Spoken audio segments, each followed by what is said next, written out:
emergencies. So I'm just still going to read their names off, and I will get their certificates to them later.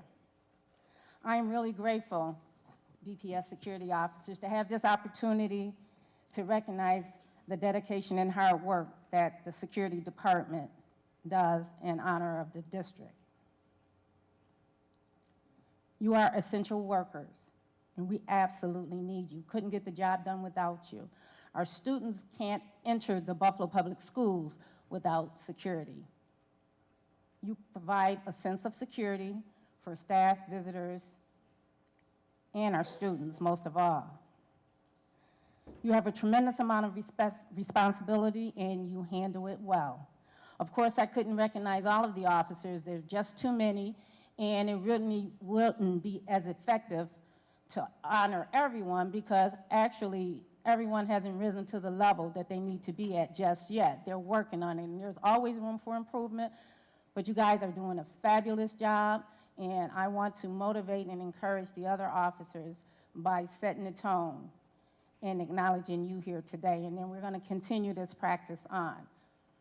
But third week in September every year is National Security Safety Officers Week, and hopefully we're going to acknowledge some of you in the September board meeting as well. So I'm just going to get started by acknowledging the security supervision team. When I call your name, if you just come up, Executive Director Wagstaff, I believe, is in training, but he's trying to watch this virtually so he can get his recognition and see his officers be recognized as well. Director Wagstaff, he started November 1999, and he was promoted to Executive Director 9/25/2017.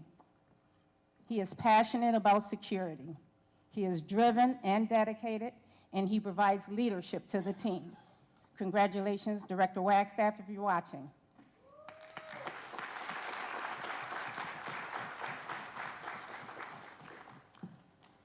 Supervisor Little. And if you could stay up here once you receive your certificate, please. Can the supervisor just please come up on the stage? As you call them, they can come up so that afterwards we can take a picture with the security staff? Just a word or two about Supervisor Little. She started in October 22nd, 2001. She is compassionate, she is committed, she is dedicated, and she always works. At one point, we only had one security supervisor, and Supervisor Little was able to hold it down and provide supervision for all of the security officers. And we've increased our numbers tremendously, and she has actually been a pillar of strength for us. Congratulations.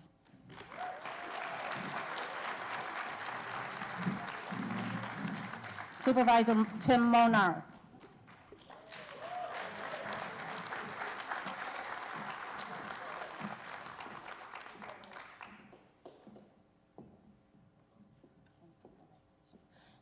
Supervisor Monar started October 20th, 2008. He does an excellent job of managing the team of officers, like I said, that has grown in numbers, almost tripled. He is patient, and he provides guidance and direction. Thank you, Officer. Supervisor Monar. Officer Lauren Hall.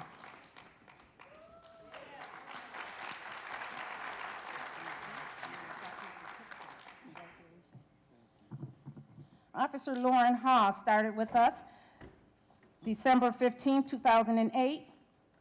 He takes preventative actions to provide safety and security. He is an innovative person, and he is a leader. He offers points to all of our security officers when we're training, and it's always good to hear something directly from an officer and not just us supervisors, because they take it from him. They receive it from him. Thanks so much. Congratulations. Officer Philip Ayres.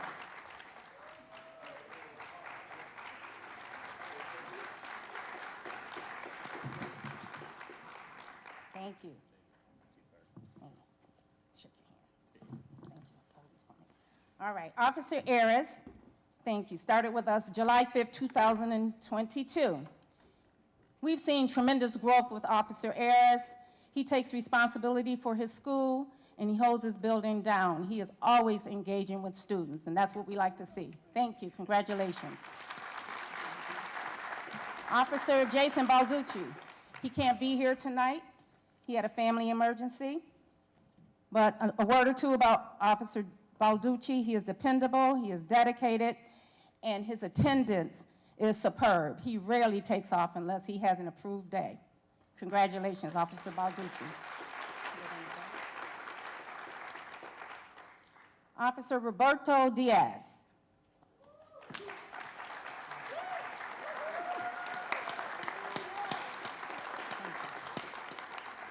Congratulations. Officer Roberto Diaz started July 31st, 2000. He has superior dedication. His principal is here recognizing him, but he manned his high school single-handed for many, many years. He didn't want a partner, but I gave him one because I didn't want him to be by himself, so congratulations, Officer Diaz. Officer Ruthie Grice.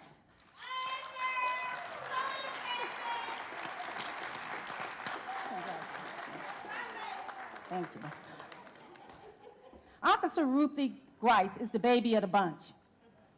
She started with us February 26, 2024. She was recognized by her school. She embraced her school community. She's done a fabulous job. She came to us as a former teacher aide, so she was already working with the BPS district, and she's very, very conscientious. Congratulations, Officer Grice.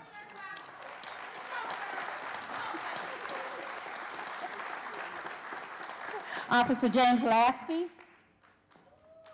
I believe he may not be able to be here tonight as well, but we're going to say a couple of words about Officer Lasky. He started with us October 4th, 2010. He is extremely observant. He is steady and consistent in his job performance. Congratulations, Officer Lasky. Officer Dave Marciano couldn't be here with us this evening. He started with us September 29, 2014. He's a great leader. He's a training officer and was a former acting supervisor. Congratulations, Officer Marciano. Officer Tangi Lucci, come on up. Congratulations. Thank you. There you go. Officer Tangi Lucci. Officer Lucci started December 6, 2022. She is detail-oriented. She keeps us in line. We put together an SOP. She'll call me and question me on something. Chief Lark this, Chief Lark that. I was like, okay, well, let me take care of it. She keeps us on her toes. Thank you, Officer Lucci. She demonstrates kindness, patience, and caring with our little ones at her school. Congratulations. Officer Michael McCool couldn't be with us either, but he is dependable, dedicated, and extremely reliable. He works with a partner, and they really do handle business at their very busy school. Congratulations, Officer McCool.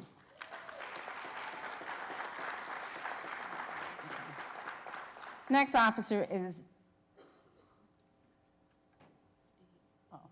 Dana Prim. Dana Prim is not able to be with us this evening because she is working a detail. She's working. That's why she can't be here. However, let me just say this about Officer Prim. She's our most senior officer. So she is being recognized for longevity and leadership. She is steady, she is reliable, and she is also a training officer for us. When we need to place a new officer somewhere, we rely on Officer Prim to provide guidance because she is solid. Congratulations, Officer Prim.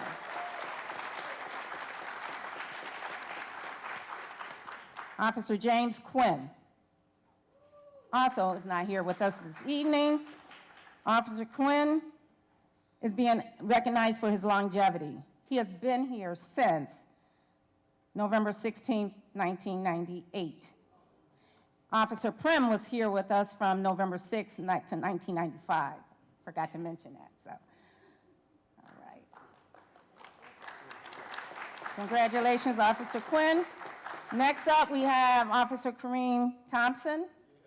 He's known as the big guy, and you can see why. Congratulations. Okay. Officer Thompson is being acknowledged for many things, but particularly for his heroism. He actually confiscated a weapon. That's what we do. That's one of the things that, you know, sometimes we have weapons come in our school, not always intentional. However, this was after school hours. There were several events going on during the after-school program, and he handled business. He notified security. Police were called. Everything was taken care of. No harm came to anyone. We had to have 3 or 4 programs going on at the school that evening, and he maintained his composure and did exactly what he was supposed to do. Congratulations. Officer Wendell Whitaker. Officer Whitaker started with us May 1st, 2023. Congratulations. He is versatile, he is dedicated, and he is focused. He has excellent report writing skills. I love that. Thank you, Officer Whitaker.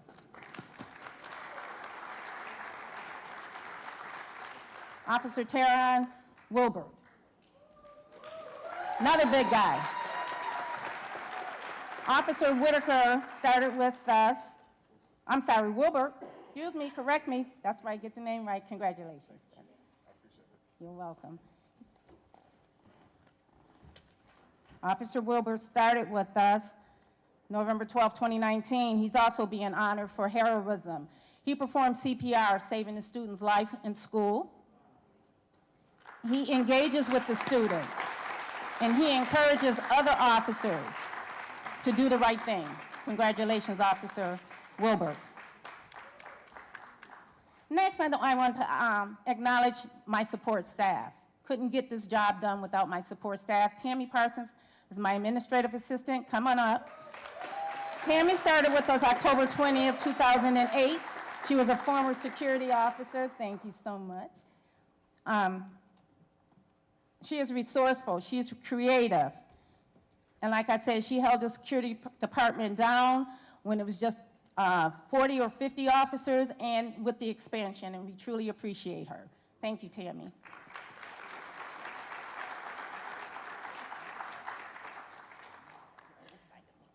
Last but not least, my newly hired administrative assistant, Gladys Guzman. Congratulations. Gladys started with us in June 2019, and she joined the security department February 22nd, 2024. Gladys keeps everyone on her toes. She'll say, Chief, you know you gotta do this. Chief, you know you gotta do that. I love her. She's a sweetheart, visionary, and self-motivated. I just want to say congratulations to all of you for doing a fabulous job. I truly, truly appreciate you from the bottom of my heart. Couldn't do this job without you.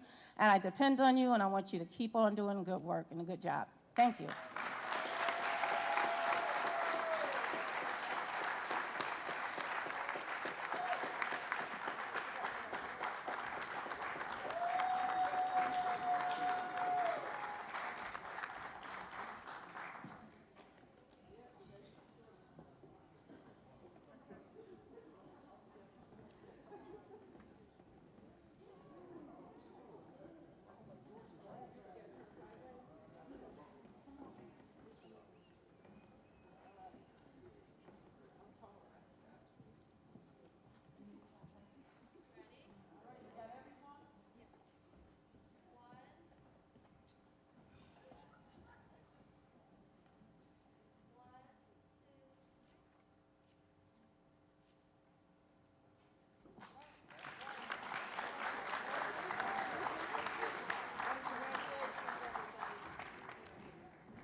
Thank you again, Chief Lark, and thank you to our entire BPS security team, and especially those who were recognized this evening. I'm not sure if we thanked our principal of performing arts. I was in the hallway, but I certainly heard a beautiful singing or rendition happening, and I want to recognize that we do have our principal, Mrs. Covington. If you can just stand back there and wave so that folks can turn around and see who you are, we appreciate.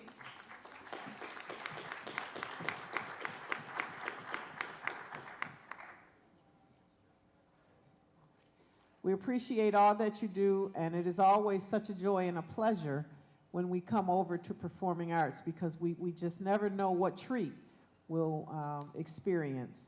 Thank you. Do we have two teachers? Mrs. Catherine Duane and Mrs. Juliana Curtis, because our children were involved in something very exciting.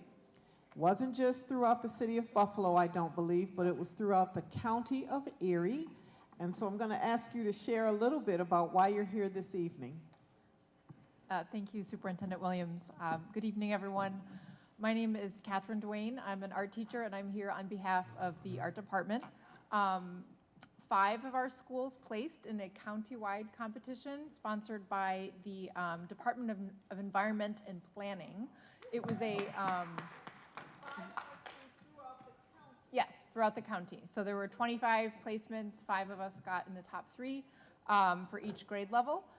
So and the contest was to paint a rain barrel with the theme of rainwater pollution prevention.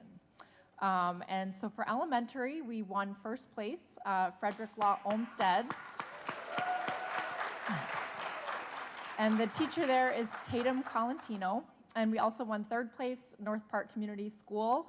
The teacher is Laura Miner. And then the middle school grades, we won first place as well from Waterfront Elementary School with Tara Hudson as the art teacher. And we also won 2nd place, Hillary Park Academy. Teacher is Juliana Curtis. And then at the high school level, we won 3rd place, McKinley High School students, where I am one of the art teachers. That's it. Thank you. That's a big deal. There are a lot of schools in the county of Erie, and you often hear about what BPS can't do, doesn't do, shouldn't do, couldn't do, wouldn't do, all of that. This is, you know, an opportunity for us to acknowledge that our Buffalo Public School students are talented, they are dedicated, and they are guided by wonderful, wonderful staff. And so I just want to say thank you to you for ensuring that our children entered, and I want to say congratulations to all of our children and their parents. Thank you. That's a big deal. You can clap.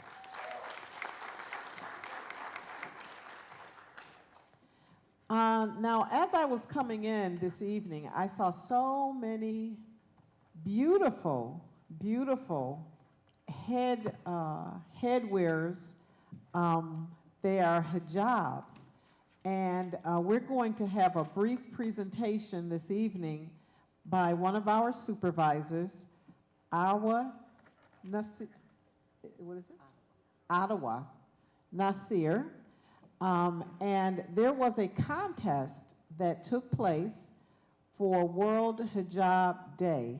And she's going to educate us just a little bit on what it is and what the contest entailed. And I believe we may have some winners here in our audience amongst us.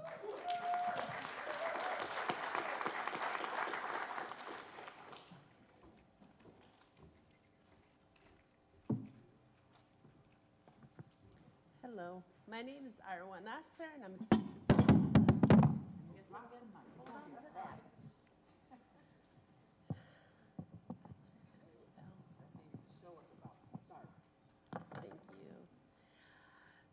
So my name is Arwa Nasser. I'm with the Division of Multilingual Education, and I am so excited.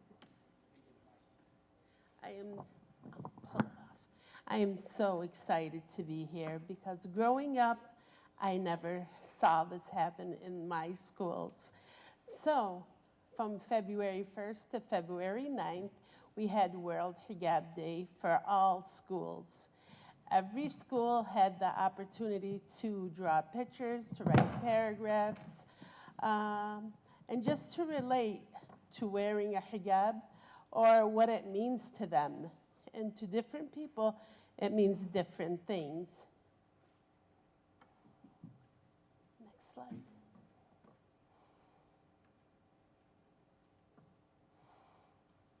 So usually World Hijab Day happens all over the country on February 1st.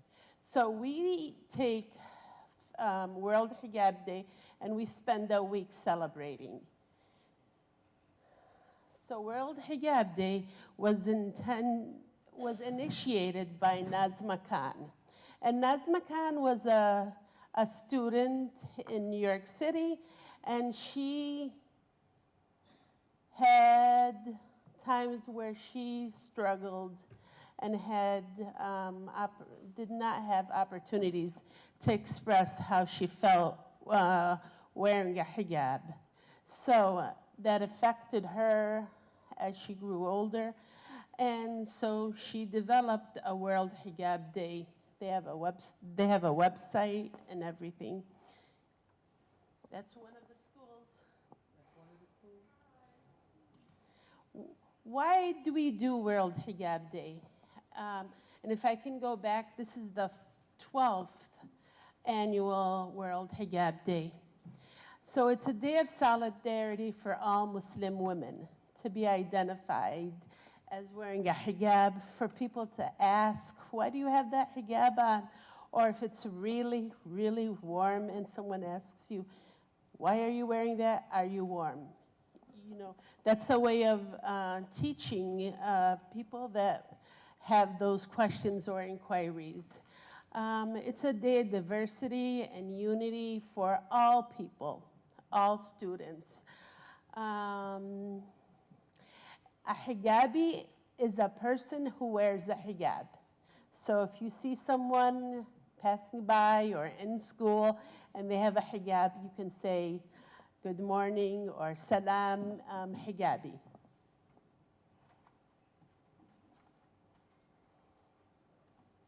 So the first school that I want to identify as having one of the most submissions is School 207, Lafayette International High School. Yeah.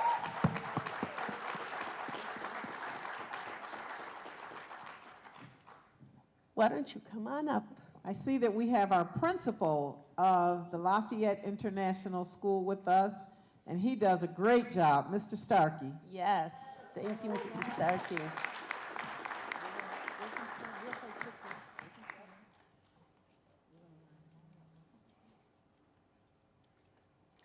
Our next school is School 207. Huh? I mean 45. Come on up, School 45.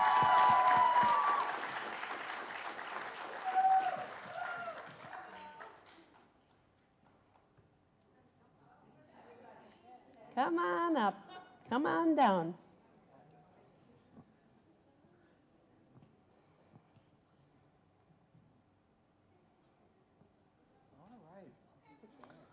Next school. School 302, Emerson School of Hospitality. Do we have Emerson here? Come on down.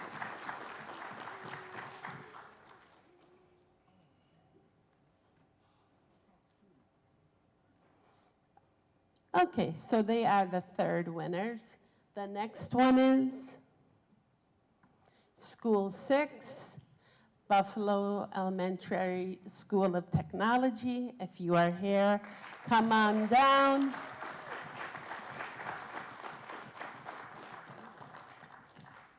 Thank you for coming. And School 97, Harvey Austin School.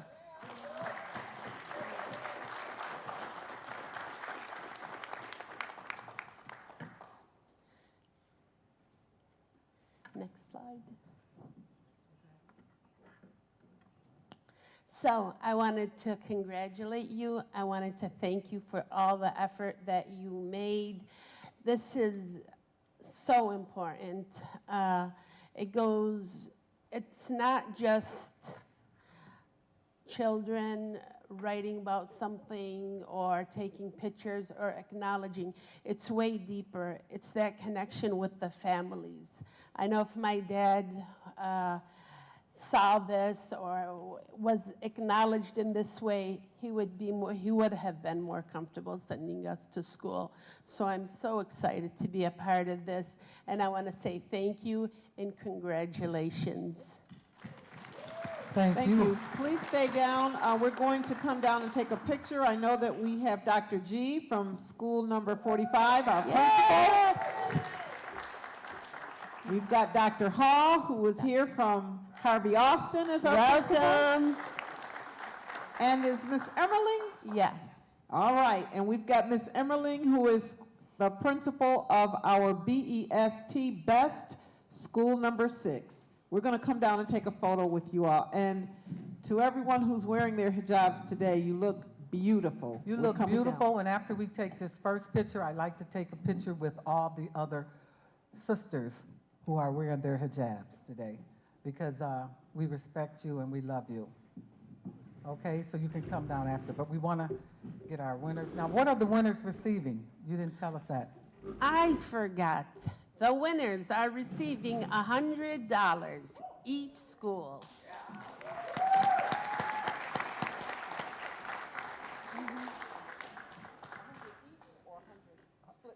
No. I don't care. I don't care about that. It's all about doing right thing. Okay. 1, 2, 3.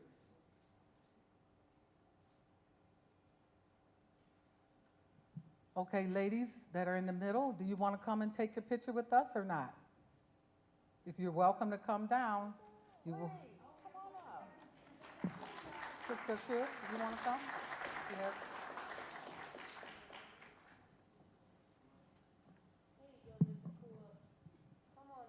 So I got to share with you guys, the first year we did this, I wore mine and I was all over City Hall, I was everywhere, and they thought I was Nigerian, and they didn't, they were like, I said, well, no, well, I'll take that too, but they thought that I was Nigerian. Look how beautiful. We are all in this together. Okay, thank you. Okay.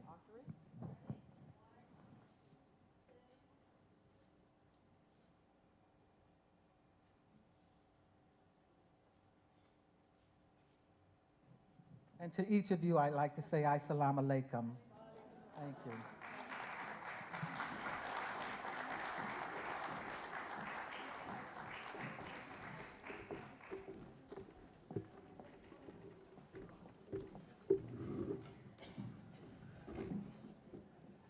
This is what culture diversity looks like. I love it.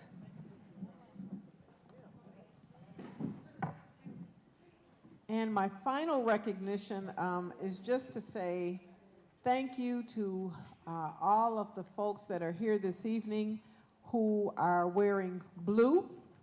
It is a special month. This is World Autism Month, and we certainly celebrate diversity and inclusiveness. And, you know, this really came to our attention last year from one of our parents, our DPCC president, Mr. Spidell. Stand and just wave your hand. He really highlighted that, you know, this is an important month, and that our children who have autism are very, very special people who experience the world around them in a different way. And I just want to read something that went out to many of our staff. Next week, we'll be celebrating it in a big way. But it says, we have 5 senses that we know: sight, hearing, touch, smell, and taste. We also have movement, inner body awareness, and balance senses. And there's more that I could read. I won't go on and on and on. But please, many of us have been touched by children or adults who have autism. And certainly, you know, we always lift them up. Our district is one that celebrates inclusiveness and diversity of all of our children. And we just wanted to lift up, Mr. Spidell, that we have not forgotten Autism Month this year. We started it last year, and it will continue for years to come. So thank you for spearheading that. Thank you, Madam Superintendent. I need to do a little housekeeping here. The board had an executive session before the meeting for the purpose of receiving legal advice and to review students' disciplinary appeals, which are exempt from open meeting laws as they are confidential pursuant to both state and federal law. No official actions that is subject to open meeting laws were taken. So we wanted to get that housekeeping out. Okay. At this time, the board will welcome speakers who have signed up to speak at tonight's meeting. Please be reminded that all speaker remarks must be limited to 3 minutes or less. We ask that the speakers be mindful that this is a business meeting open to the public and televised locally. Attendees and viewers include persons from throughout Western New York, including children. The board asks that speakers conduct themselves professionally and that their comments remain civil and courteous, bearing in mind that they will be heard by people of all ages. This is an opportunity for Buffalo's residents to address the Buffalo Board of Education about issues that serve the public's interest and the district's mission. And the board asks that the speakers demonstrate appropriate decorum. I need to remind you, please do not despair any names or positions. Be respectful that we are employers and that we do have the right to protect our employees' identity, okay? Without further ado, our first speaker today is Pastor James Giles, concerned citizen. He is here to address the board, followed by Tiffany Whitfield, teacher. Thank you, Pastor Giles. Thank you, President Cotman. I came down here for one reason. You had your last executive board meeting. I came to address the board, and I want to address you all face to face, because I came down here to give you an apology for my behavior and the way I approach you. I laid a charge on you without having all the information. I only later found out the relevant information that it wasn't even necessary for me to be here on last week. Now, I don't come down to these meetings unless I'm invited, but no one invited me to this one. This one I called in because I wanted to come down because I felt I did the board a disservice. And I did that disservice to you because you all work very tirelessly to help those individuals that I engage with every day on the corners of your schools. And so I do apologize. Superintendent, you was not here that day. I have a relationship with most of you that are on here. I have your cell numbers. What I should have done is called you, because I have you on speed dial, Dr. Williams. And I should have called, I know all of you from other work. Cindy, we work together. Jennifer, we work together. I have all your cell numbers. I should have made a call first to verify the information that I was given, whether that was factual information. And I do apologize to each of you for laying such a charge on you that you did not merit to have. Thank you. Well, on behalf of the board, we're going to accept that because you don't owe us apology, Reverend Giles, because you are committed and devoted to our students, and we love you for that. But I appreciate that you took the time out of your day to straighten the record, because that information went across all over Western New York, that the board was considering something that we had not even anticipated. And I just want to thank you. We appreciate you, and it's good to know that when we need you, you're coming. So we'll leave it at that. Thank you so much. Thank you.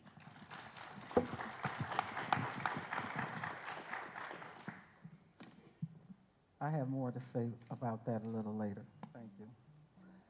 Our next speaker is Tiffany Whitfield. She's a teacher and cuts to the music program, education. Followed by Abu Hallow, student. Hello, I am Tiffany Whitefield. I teach instrumental music at Waterfront Elementary, and I'm here to speak about cuts to the music department. And I'm here for my students. There are 14 anticipated layoffs due to the cuts to instrumental music. The budget cuts unfairly fell to the Department of Music when administrators were forced to decide the easiest thing to cut is instrumental music. It's extra. It's not something that's included in the budget automatically at the school. This year, there was no money to buy these programs back. The principal's allocations were so small. When trying to balance a budget, please, why not first look to trim the extras that were added, the extras during COVID? Please don't cut meaningful, established programs for children that they rely on. Instrumental music is the real SEL, social emotional learning class. It gives kids a sense of community. As they perform concerts in the ensemble, they will learn respect, compassion, perspective, empathy, creativity, goal setting, self-evaluation, self-impulse control, self-esteem, cooperation, positive peer interaction, dependability, responsibility, focus, cultural bonding, expressions of emotions, leadership, service, delayed gratification, dedication, challenge, contribution. This is the class where if they keep trying and they keep trying, they'll eventually get it, and they learn that there. All this while you learn how to play a musical instrument. But this is an extra class. It's like sports. Our students with instrumental we have an inventory in our school, and we have the musical instruments, and the kids are taught lessons, and they learn how to read music and perform publicly. It's just like sports. When you play a sport, you learn the skill, the technique, and then you perform at the game. It's an intense moment that pulls out of a person their personal best, and it takes all kinds of kids to do this. You know, not all kids are interested in sports. For the ones who are musicians, why isn't the funding equal to sports?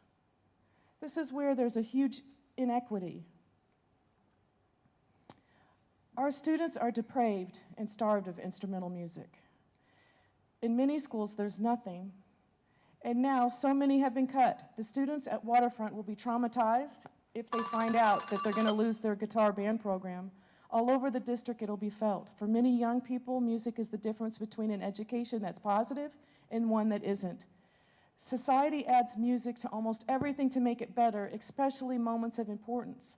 Yet when it comes to the most important thing of all, education, music is one of the first things that is reduced when the money is tight. Our young people need more music, not less. Please help restore and save these instrumental programs. Don't leave it up to the admin or the site-based management team to decide. Automatically fund the programs so that they can't be kicked off the budget year after year. Okay. It's unfair to the kids. Thank you so much. Thank you, Ms. Teacher Whitfield. Is Abu Jallo here? Young man, did I say your last name right? It's Jallo, ma'am. Yes, okay, thank you, welcome. He is here to talk to us about student fundraising at School 156. Thank you.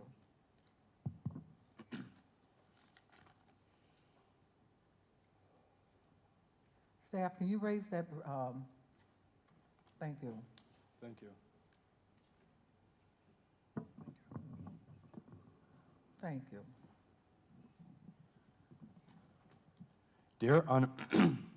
Dear Honorable Superintendent Williams, esteemed President Belton Cotman, fellow board members, BPS staff, parents, guardians, and fellow students, and also my fellow owls that have joined me today in the audience.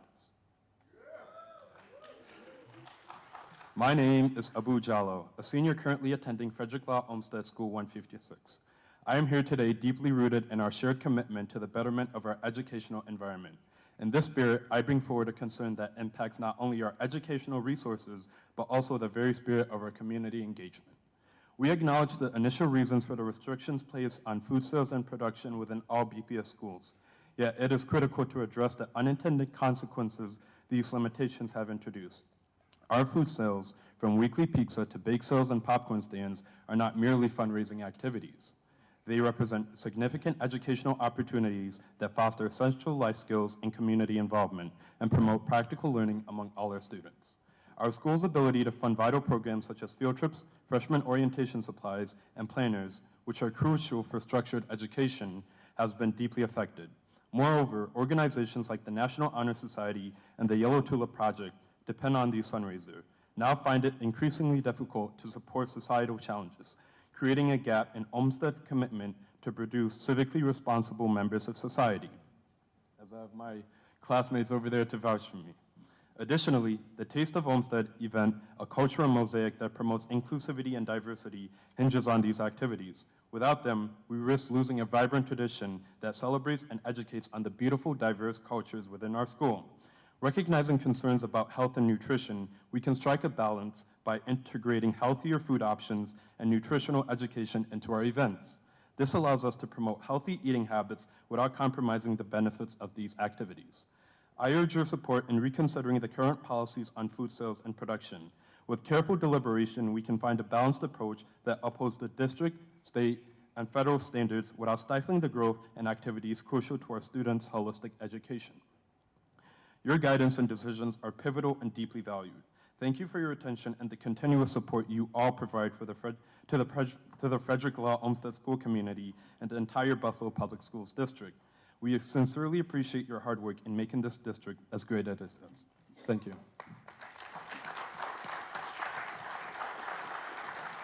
Thank you, Mr. Jallo. Lillian Wagner, student.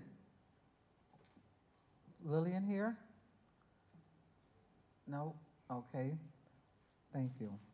Pam in control, teacher, music, education.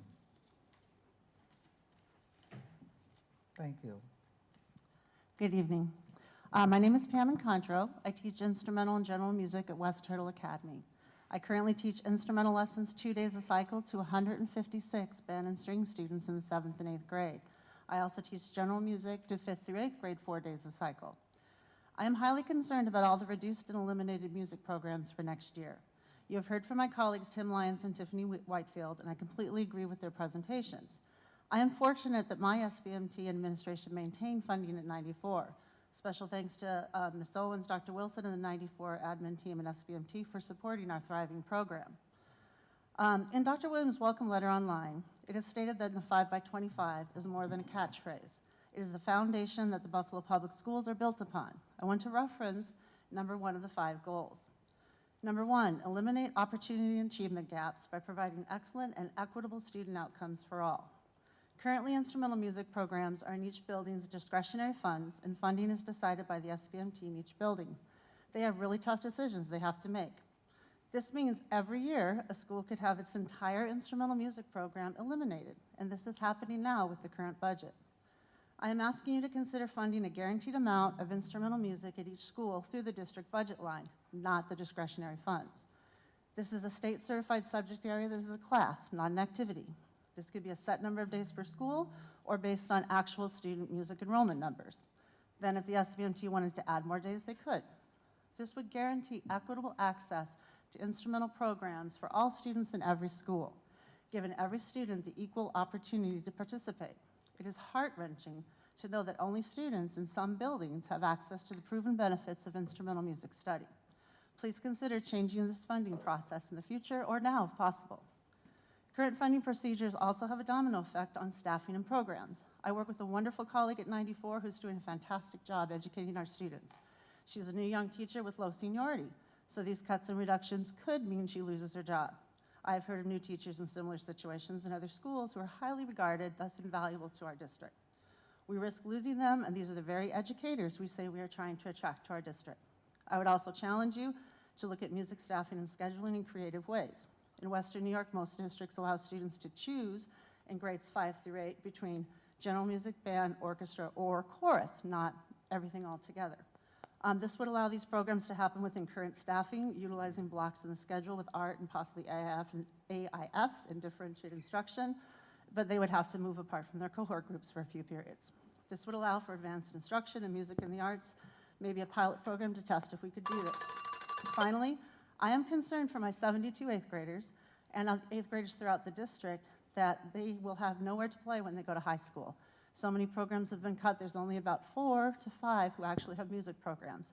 And these are talented students who deserve the opportunity to continue their studies. It is my hope you will use the $30 million you currently received to restore music positions and high school programs. Please consider these options. Thank you. Thank you. Devoted music teacher. Katrina Story, parent, services not supported. Good evening, everyone. My husband, Ron, and I are here in regards to our daughter that's in the Buffalo Public Schools and the services that was not supported for her. I want to start by speaking on your mission. Your mission states, we pledge to provide rigorous instruction, meet the varied needs of our students and families. So unfortunately, for my family, my child, your student, this statement have brought us grave disappointment. My daughter was, having health issues with ongoing specialist visits to try to get to the proper diagnosis and treatment. And as a parent, I tried to communicate with the school, teachers, counselor, principal, what can we do to help her? This all stemmed in December of 2023. So as I went on and got help from family and friends who told me I had other options, and those options were a 504 medical, as well as even medical exemption, where she could do concurrent learning at home. And when I reached out to the medical exemption office, I was speaking to, I believe his name was Dr. Jason Petko, and we set up the medical exemption learning for her at home. Unfortunately, what happened was she did not get instruction along with that. So for 55 days, she was not given any instruction. She was just on Schoology, going on to classes, picking up different, work that was there. A lot of times there was no work there. And I can vouch for that. I saw it with my own eyes. So in February, I reached back out to the ME office and said, hey, listen, she needs that secondary help you said she could get, either an in-person instructor at home or online instruction. That's what you said she could get. Let's try to visit that. It's not working what we're doing. She's falling through the cracks. Her grades dropped. I did not get a response straight away, but I did get one after the fact. I called again March 22nd, talked to ME office as well as her principal. Hey, what are we doing? My daughter is still not meeting with success. So the teachers, basically were putting on her progress report negative and derogatory statements, just mean and nasty statements. They were putting 0%, 20%. So at the end of this, my daughter's looking at this, as sick as she is at home, trying to do the work, some of it not there. She mentally and emotionally got overwhelmed with that. And so now we are doing counseling, which is a great thing because she needs it. But her mindset is that they're just going to fail me, Mom. No matter how hard I try, no matter what I turn in, it doesn't matter. They're just going to fail me. And so my thoughts is, I know I only have these 3 minutes, but I'll close with this. I'll close with the other part of your statement, your mission, that one voice, one vision, one mission, putting children and families first to ensure high academic achievement for all. So for me and my family personally, and this isn't against anyone except those who let her down and did not provide the proper support, that is one big lie for us. I'm more than willing and happy to discuss this with anybody else who wants to take it further, because this is just the tip of the iceberg as what happened with her. Thank you for sharing. The superintendent will have a response to you after all the speakers have spoken. Ed Spadell, parent, cornhole tournament. Mr. Autism himself is here, and he wants to talk about cornhole.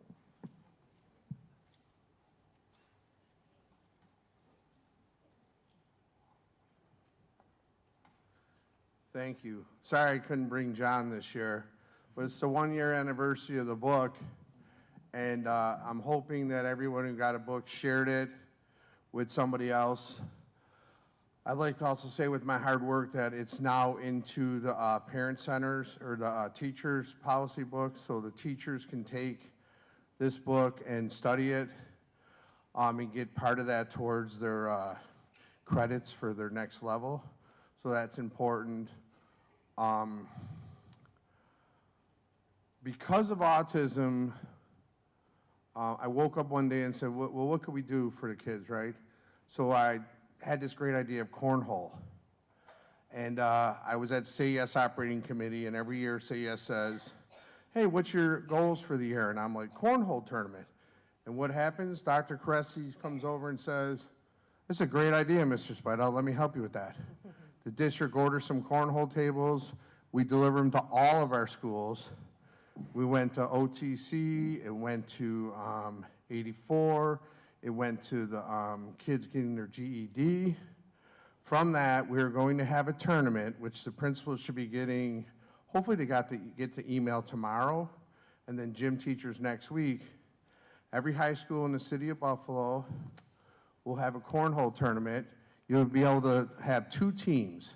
You'll be able to have a varsity team, which is 2 general ed students, and a unified team, which can be 100% special needs, or it can be 50% special needs. Each school can send that team, after they have their own tournament and declare the winner, send it to the parent summit. We have arranged for the 2 winning teams, each player, so 4 sets of cornhole tables will go home with the winning players.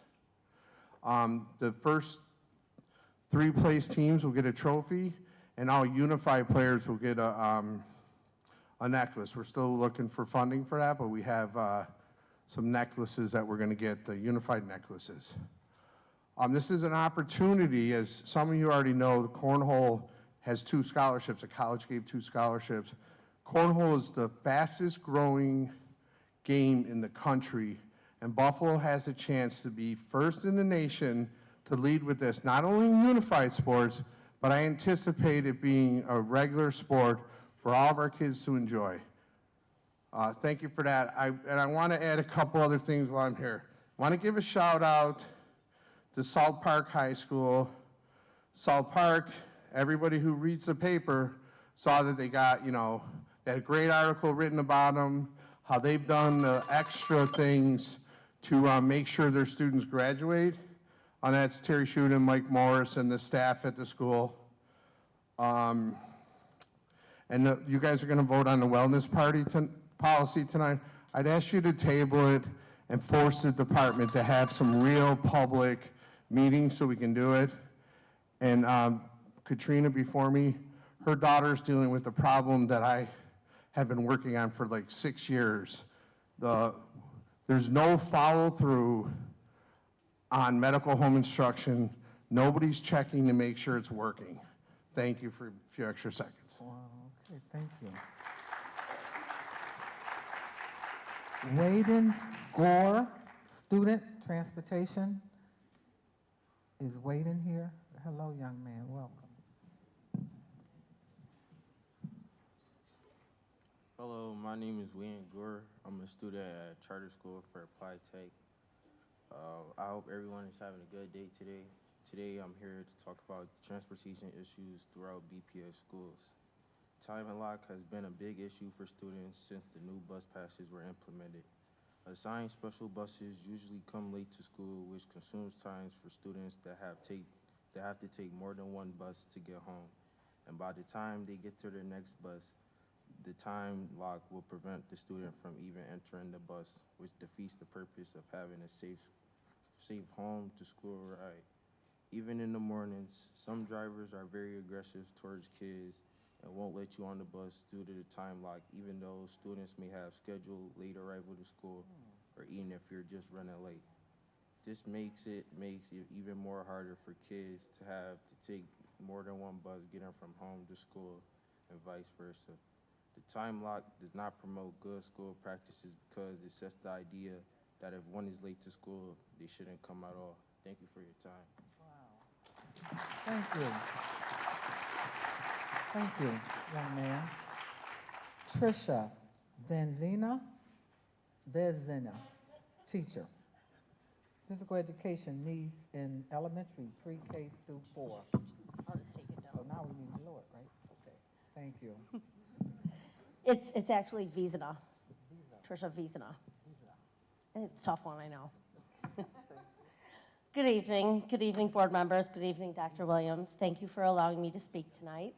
My name is Trisha Vizina, and I work over at Early Childhood Center 17. I am representing our physical education department, as many of our teachers couldn't make it tonight as they're coaching. I wanted to talk about our phys ed department and how we have progressed since COVID. COVID was tough, and the PE department did not have a leader. We were left with a computer and ourselves. We had zero equipment and had no idea what to do. It was extremely challenging. I found my way thanks to my co-teacher and the internet. But thankfully, we finally got a director, Dr. Baldwin. I had known Sue through the Wellness Committee, and we spoke regularly. She listened to my concerns and knew that the other PE teachers were struggling as well. Sue began working with Blue Cross Blue Shield, the Project Play, to secure play packs for students to use during our remote instruction. Alas, I had a little equipment to work with: tennis balls, jump rope, playground ball, and sidewalk chalk. That was amazing. COVID was then over and we were back in our gyms, but we did not have a curriculum. And I remember asking in my early years, when I started with elementary school, transferring from middle school, is there a curriculum? I was given a flow chart and a piece of paper. I had no idea what to do with early childhood. Throughout the years, I learned, and Dr. Baldwin has worked with us and created a curriculum that aligns with the new PE standards according to New York State APFRD. This curriculum is a K through 12 curriculum, which includes a pacing guide, several lessons, and assessments. She has brought in leaders from the physical education world to provide us with trainings. Students are now getting a lifetime fitness lifestyle. The introduction of the new health curriculum, our CATCH curriculum, under Dr. Baldwin's guidance, has been a transformative step to our educational community. This, paired with the yearly renewed Spark physical education curriculum, has not only enriched my students' learning experience, but also prioritized their health, physical and mental health. Next, I'm going to talk about our special ed population. It has increased dramatically, especially our 811 AU classes. There are many days I leave feeling very defeated. I don't know enough about autism. I need to learn more. I've asked many questions, psychologists, counselors, special ed department. Finally, Sue listened, and she connected us with Dr. Davis at Cortland and got us the adapted PE program. This training has provided me with the knowledge and the tools that I needed to meet the sensory needs of this population of students. We learned how to plan programs, modify activities, and provide appropriate physical education activity instruction to the individuals with disabilities. Okay. BPS is one of the 10 pilot schools for adapted PE using the app program Exercise Connection. This curriculum is a curriculum for students. Sorry, lost my place here. Please wrap up.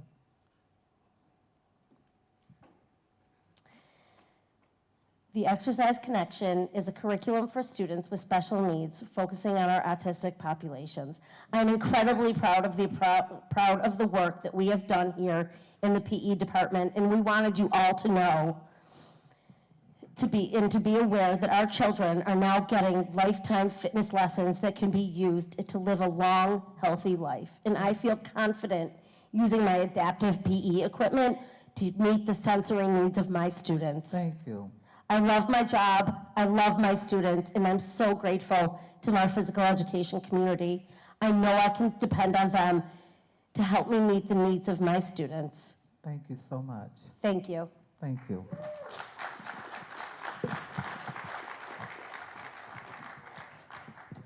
Marlenia Fisher, parent. I ready dibbles and regression.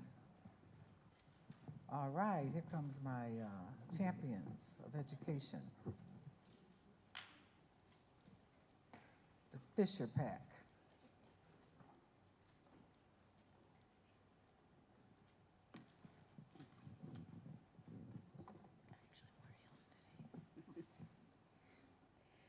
Good evening.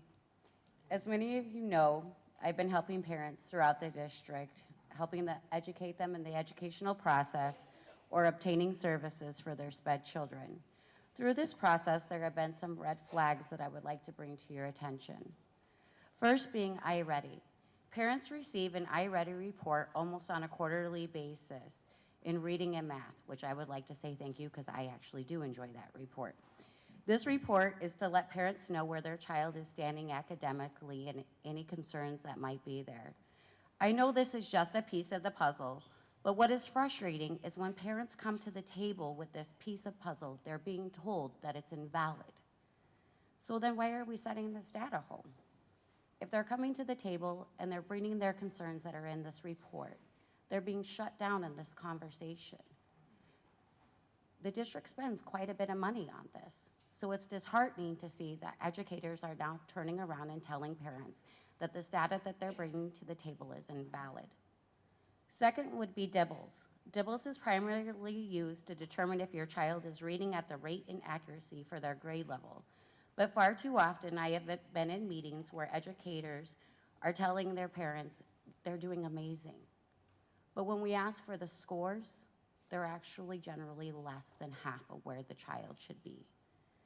We need to stop sugarcoating these conversations and be willing to have these uncomfortable conversations with parents. Because when we have these uncomfortable conversations, then we can put plans in place to get the educational growth for these children that they need. Lastly would be ESY. There is so much confusion amongst parents about what does their child need to do to qualify for ESY. And generally that answer is down to regression. But the frustrating part is that parents don't know what that threshold is for regression. I have personally asked this question myself, and I still don't have the answer. There is also no standard procedure across the district and all the schools on how teachers should be testing for this regression. And if there is a standard, I'm letting you know that the teachers don't know what that standard is. I would ask if we could get a flyer out to parents on the basis of ESY, what would qualify their child, and if their child doesn't qualify, other options for them to look to maybe get some help over the summer. Because I, as a parent, I actually like to put my kids in summer school.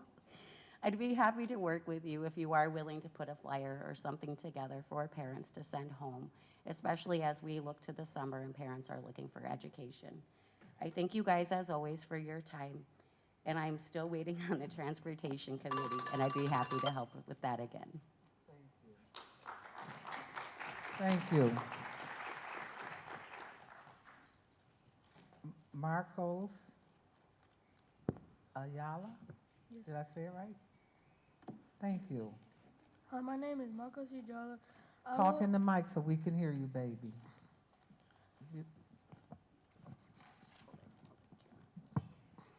Hi, my name is Marcos Hijala. I would like to speak with you today about safety and security concerns. My school has fights almost every day. Some teachers have been really hurt and some students.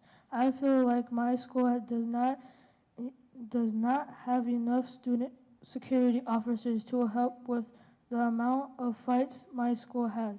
I am asking if my school can get more security to help them and security that is trained to help calm these situations down. when they happen, I want to feel safe and I go to school. I want my teachers to feel safe, and I want in my school to have a peaceful environment. I thank you for your time this evening. Thank you, Marco. Antonio. Antonio, these are my adopted children. They're mine now. Okay. Hi, my name's Antonio Ajala. I'm a student at Houghton Academy 69, and I want to talk about the dress code for students and staff. Many times students are not following the dress code. It makes it hard on the teachers, as instead of teaching, they are not having to focus on enforcing school policy. Could we maybe have assemblies for older students on respecting our bodies and what it means to dress for success? Speaking about dressing for success, I would like to talk about the staff dress code. Recently, my brother had dressed like a teacher day. My family laughed because teachers dress like the students. My assistant principal is an amazing role model of dressing for success. He always looks very professional. For me, he is what I will look like when I become older. I wish all staff knew how much students look to them as role models. Thank you for your time this evening. From the mouth of babes. Thank you, Antonio. Andrea Benner, Concerned Citizen, Special Ed. And thank you for waiting, people. We know we're a little off schedule today, but we're getting some good feedback. Andrea, you have the floor.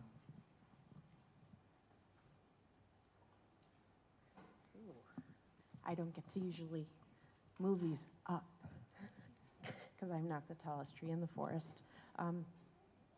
Thank you for allowing me to speak. I'm sorry. Oh, thank you. On behalf of my son, I'm going to refer to him as C and try to keep as much of his story to tell. But we've been living in Buffalo for a couple of years now, and things were going great at his last school. 9 days before school started, my son was moved from our neighborhood off of Bailey to the school that he picked when he was told he had 3 choices, and I drove him around to each school of the 3 choices he had. No, this school didn't have sports, and he's like, he may not know certain things, but he can tell you like every single baseball player going back to, he calls them Yogi Berra, but I think he means Berra. I don't know. I'm not the sports specialist. He is. My son referred to a friend after someone in his classroom said to his friend, "You're a terrorist." And this child said, "Your family should be killed." And my son said, "He can't even smoke. He doesn't drink. He can't even have sex. He's Muslim." And it was turned around and written down and told to me, "Your son said that this person who's Muslim is a terrorist," and he said he can't even have sex. He can't even smoke. He can't even drink.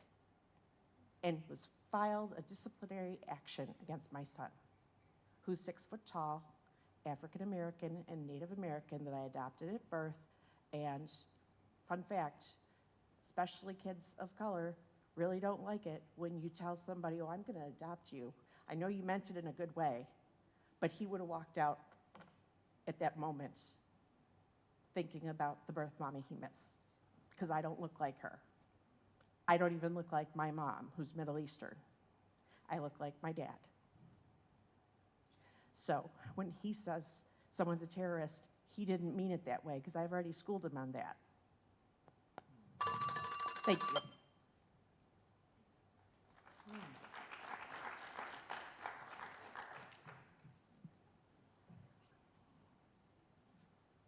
Thank you. Ms. Biner. Benner, I'm sorry. My apologies. Akua Camus Harris. Concerned citizen, grandparent, teacher aide, comments. Thank you. Thank you. I want to speak about an issue that is extremely grave at the school that I am at now. Originally, I was going to talk about the food service and the food that the children is being delivered to the schools every day. But this is more important. Recently, there was an incident at this school, and a student recently returned. Some of you are familiar with this case. I'm not going to mention the school, the student, or anything else, because some of you have already been meeting at the school that I'm at about this issue, and I know you all know what school I'm at. This student cannot stay at this school. He is really traumatized, and his trauma inflicts injuries on everyone around him. He sucks the good air out of space, not because he wants to, but because he's traumatized and he doesn't know what he's doing most of the time, but he's trying to hurt other people. He has said he would kill a student, and I believe he will. He will attack adults. He attacks other students. There's a young lady, Muslim girl in that room that he terrorizes that girl every day. And since he has returned to school after break, he has become the alpha male in a classroom full of students that have problems. And now they address and look up to him as the champion because he has been emboldened by the fact that nothing has happened to him for all the incidents that have occurred. He came back, he was fighting immediately every day. There was something going on with him. And now this young girl, he's picking on her, calling this child every name in the book. It is so derogatory, and he is so nasty toward this girl until it is insane. And nobody is doing anything about it.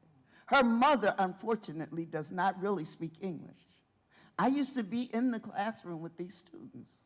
I know how they are. And I'm telling you this boy will seriously hurt someone. And I need you all to intervene and do what needs to be done. He needs to be removed from the situation he is in and placed in a situation where he can get the care and the treatment that he needs. However the board does this, I'm saying here in front of all of these people and to you all, someone is going to be seriously hurt. And I need you all to intervene and do what needs to be done to prevent that situation from happening. The situation in the room is intolerable now. Thank you, Mother Akua.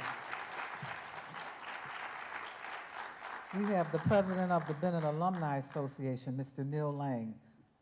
Front stairs at Bennett High School. That's why I'm here. President of the Alumni Association, I'm here tonight to ask for some real action and a transparent plan on completing the front stairs at Bennett High School. Eliza Doolittle says it best in My Fair Lady. Words, words, words. I'm so sick of words. I get words all day through. First from him, now from you. Is that all you blighters can do? It goes on to include these lyrics. Say one more word and I'll scream. Sadly, that is where I am with the progress or the lack of progress on the front stairs at Bennett and trying to explain this disaster to our alumni. I'm frequently asked about the progress by our members. Many drive down Main Street, as do so many people in our area. Our alumni take such pride in their high school. I am compelled to tell them what I know, which just seems to be excuses to appease our disgust and the unprofessionalism of the handling of this project. Our alumni replies are telling. That's pathetic. unbelievable. Why did they hire a company that can't do the project? It looks like a prison camp. What do people think as they drive by the school and see this mess? Can't they do anything right? It is really sad, and I am disgusted. The front stairs have been under construction since 2020. Yes, 4 years of little progress. We've heard excuse after excuse and blame after blame as to why the project has not been completed. I have watched the work that has been going on for well over a year, and I can tell you it isn't very impressive. I'm no expert in construction, but I can tell you I've had some expert look at the project for me, and they pronounce the work laughable. Among many things, they cite stair risers that are not pitched correctly. They tell me of undulating concrete pours. They tell of the disorder of the site. Then I hear of work that wasn't done to the specifics of the contract, which means the workers are now tearing out the completed work and they're going to replace it with more errors. The exciting part of this project was the heating of the front steps to prevent salt damage over the winter. Plastic tubing was placed to act as conduits for the steam heat. Due to the contractors not following the contract, the bad concrete is being ripped out, damage is being done to the plastic tubing. Once again, I'm not an expert, but when I see them taping those tubes, I'm sure it's not a long-term fix. And so this project continues to be delayed. How much longer will we be captive to this disaster? Our seniors graduate in June. This is what their parents are going to see at the school. 2025, a year from now, 100th anniversary of our school, the alumni are planning an event for over 800 people. Are they going to see an ugly, muddy mess? Stairs still crumbling? I am requesting an action plan.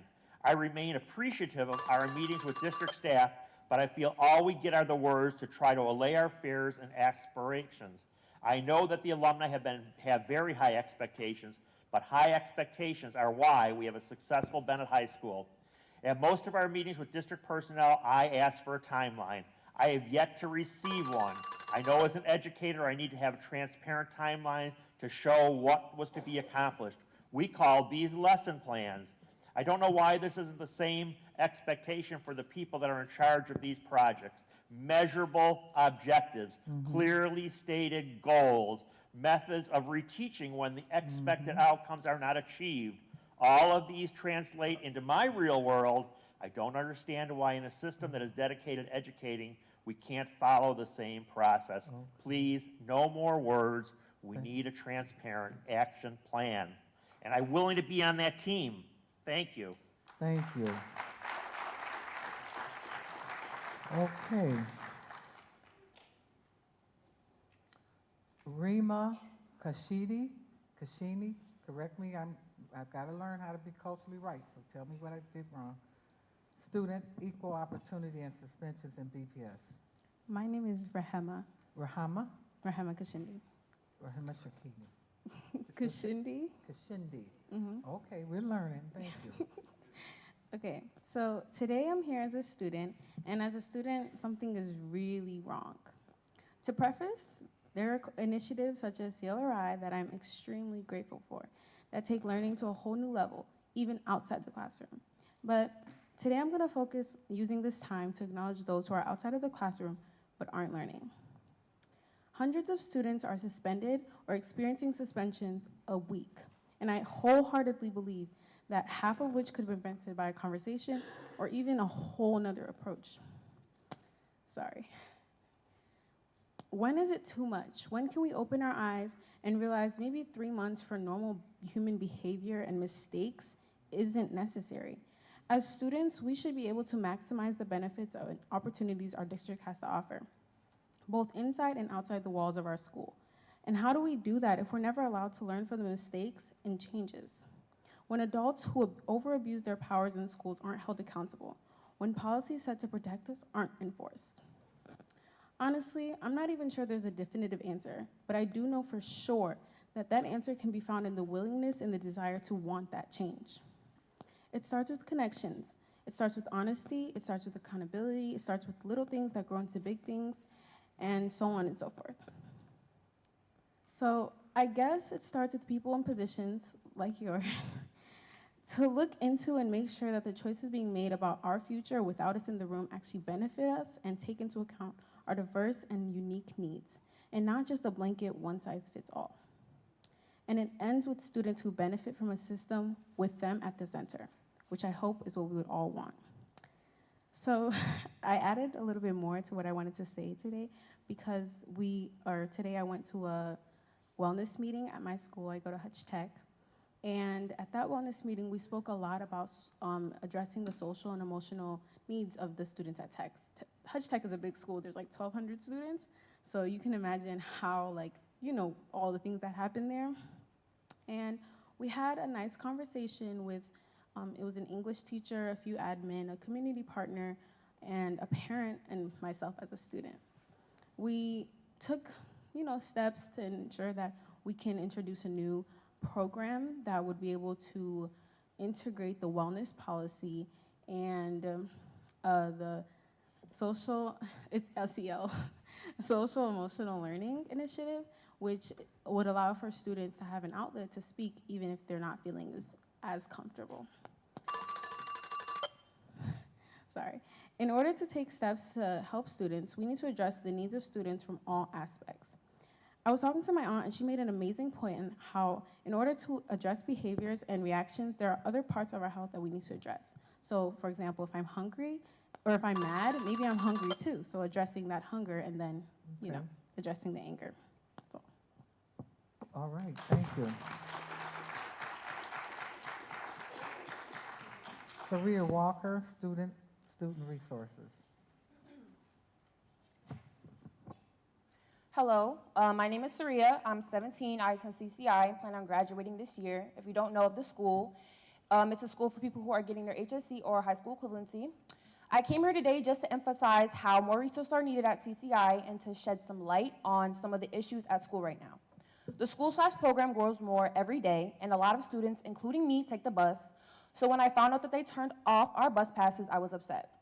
Now we get single trip bus passes that our school counselor gives us every day at the end of the class. But I would like to better understand why our bus passes were shut off and if we can get them back. There usually is only one security guard in the morning, so it takes a while to get all the kids checked in and leaves kids waiting outside to be let in because the security is busy.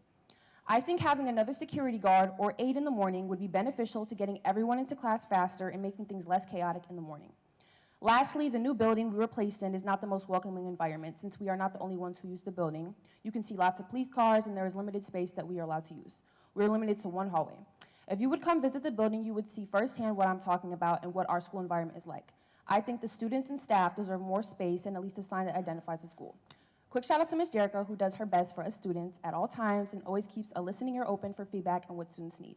Thank you, and I hope you all are having a good day. Thank you. Jessica Bauer Walker, Parent Wellness.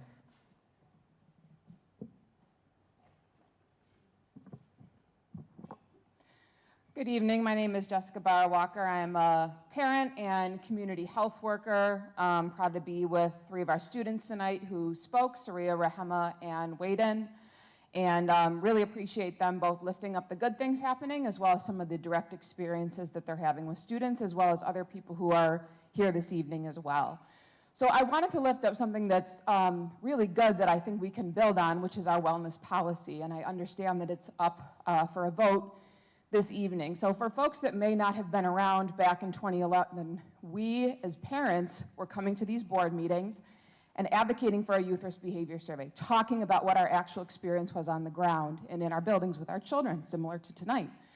The Board of Education took action, did the youth risk behavior survey, and we all came together, every stakeholder, parents, students, community partners, district and school administrators, public health professionals, and we wrote a policy together, which is extremely innovative for Buffalo and for the country. We won awards for the wellness policy, not just for the content, but for the process of working together. And I'm hearing tonight a lot of failures that are related to communication and misunderstanding, that if we are working together, like we did with the wellness policy, like has an opportunity with school wellness teams, which were extremely robust in those early years. And we've lost a lot of ground over the years for a variety of reasons. But we can do it again. We got wellness teams in all schools within a year in those early years because we were working together, because the district can't do it alone. We as families can't do it alone. Community partners can't do it alone. We have to do it together. So I really want to put some urgency around this because I know everybody is committed to doing it, but we're not working together to get it done. We've tried to be very patient. We're here, we're training up parents and students to be community health workers. We're training them on the policy. We're training them to be public health professionals so we can improve public education. But we don't have wellness teams that are running in many of our schools. We have a wellness policy that's being brought to a vote that we gave no feedback on. This is our policy. It belongs to us. So we're asking you just to consider bringing it back to us so we can have a conversation. There's a couple pieces in there that I have some concerns about. And just again, the lack of public participation. I know that there was meetings, but people didn't participate in the meetings. People didn't participate in the public forum. So we can't just say we're doing things, we have to really do them. So let's make sure we're doing that. We can see some measures too around things like suspension numbers. I know the district is working to do some things around suspensions. Our experience is a lot of kids are still getting suspended. I'm hearing stories of excessive punishment or nothing at all happening. That's not restorative practice. Restorative practice is care and accountability. We have thousands and thousands of children who are still being suspended. So let's take a good, honest look. Let's come together in a spirit of care and accountability, all of us, and really commit to working together and finding ways that if we're talking about parents and students, we have to be doing things with parents and students. We have to have everybody at the table. Thank you. Thank you, Jessica Bauer-Walker. Our final speaker today is Dr. Clancy Seymour, Canisius University faculty member. His topic, physical education in the BPS. Welcome, Mr. Seymour. Greetings. My name is Dr. Clancy Seymour. I'm an associate professor and director of health, physical education, and sport pedagogy programs at Canisius University. I continue to represent the physical education in multiple capacities in both New York State and the national level. I'm the past president of the New York State Association for Health, Physical Education, Recreation, and Dance, and have served on both the national and New York State Physical Education Revision Task Force for national and physical education standards. Recent progress of K through 12 physical education programs in Buffalo Public Schools is indeed impressive. Some examples include Buffalo Public Schools being among the first districts in New York State to adopt and train K through 12 practitioners with the new New York State Physical Education Learning Standards. This has led to streamlined professional development for all Buffalo Public School physical education teachers, including intentional curriculum and assessment unit pacing guides aligned to the above new standards. It is obvious that Buffalo Public Schools, and in particular, the current Buffalo Board of Education here this evening, recognize the importance of quality K through 12 health and physical education programs in the well-rounded growth of each child. After a global public health crisis of epic proportions, it would be hard to argue that most of the lessons learned begin with the physical and mental well-being of all. Respectfully, is there any other discipline more transcendent in the K through 12 sphere than health and physical education programs? We need all citizens to lead healthy and active lifestyles, each able to cultivate their own journeys to physical literacy. That said, this has not been done alone. And as a leader in the physical education discipline myself, I am proud to be an advocate for all K through 12 health and physical educators in the trenches. A small sample from Buffalo Public Schools here this evening, who I ask to stand at the current moment and be recognized for your efforts. Please stand.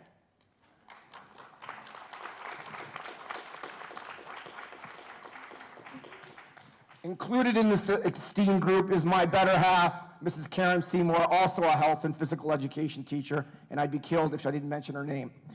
Okay. Lastly, I would be remiss if I were not to mention that many of the above accomplishments have come under the direct stewardship of your current associate in health and physical education, Dr. Sue Baldwin. Dr. Baldwin is passionate and the leader for K through 12 health and physical education programs that Buffalo Public Schools need and deserve. She continues to explore new possibilities in the profession and above all remains steadfast in nurturing meaningful movement experiences for all Buffalo Public School children. You are all to be commended and I trust your commitment to quality health and physical education programs in Buffalo Public Schools remains a priority in the years to come. Thank you, Dr. Williams, and honored board members. Thank you, Mr. Seymour.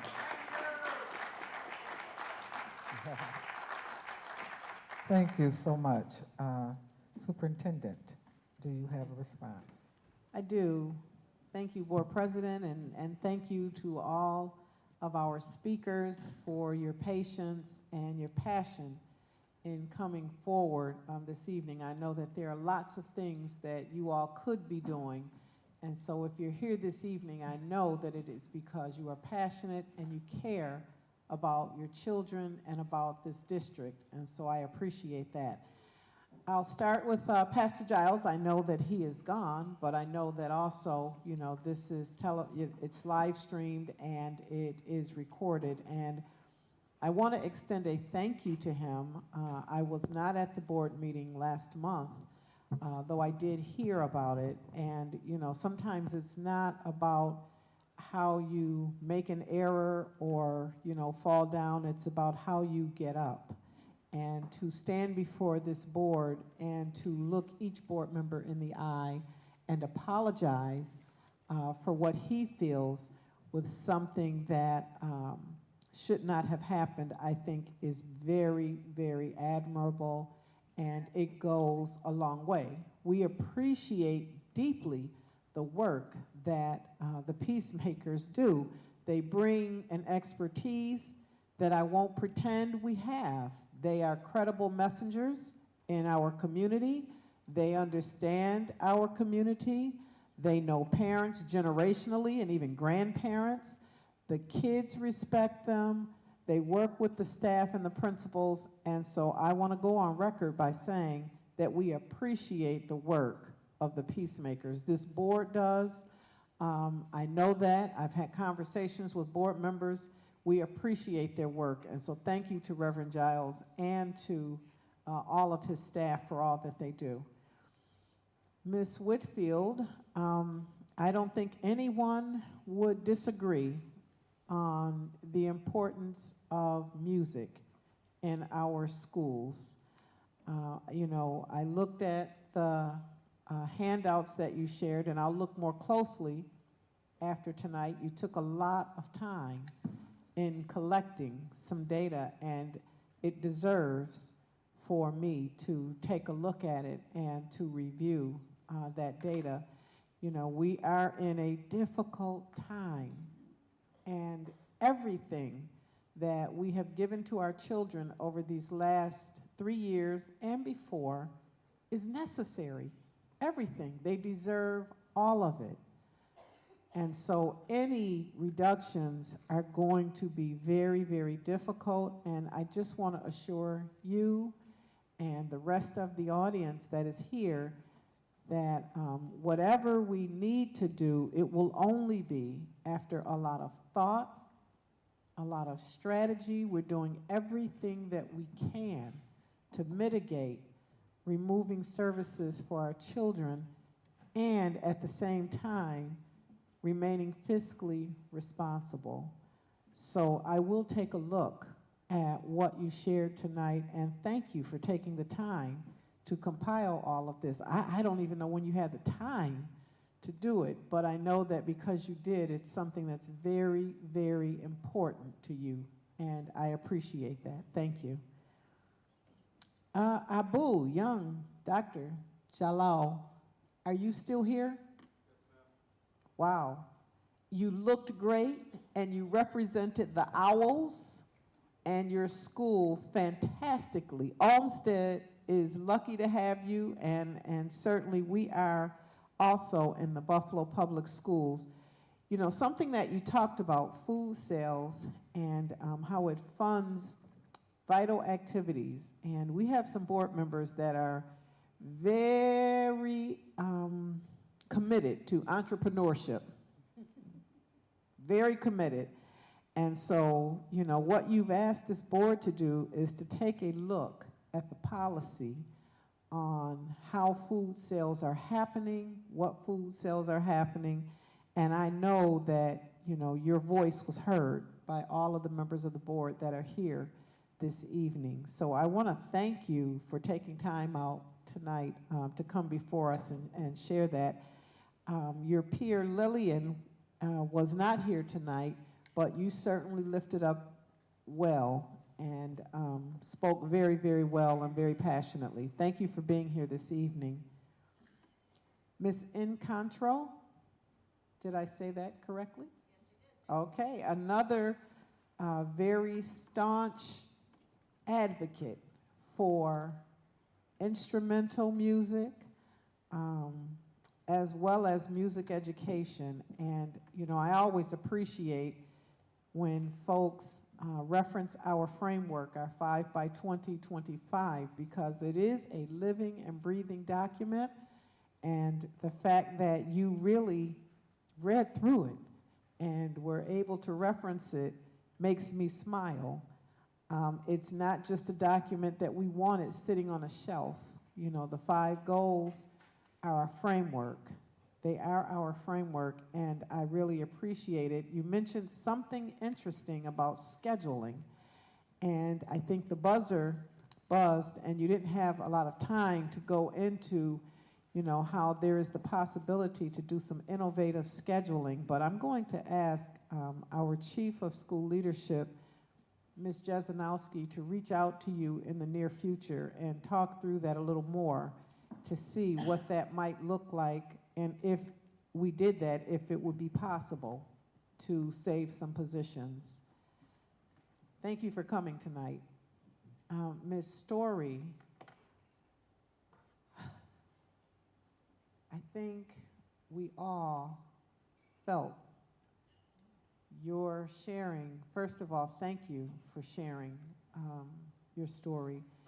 And, you know, on behalf of myself, as the superintendent of our district, I never want a parent to have to feel that you have to come before a board on a Wednesday night to be heard when something that you feel is unfair happened to your child. And so I will be reaching out to you because I want to better understand what happened.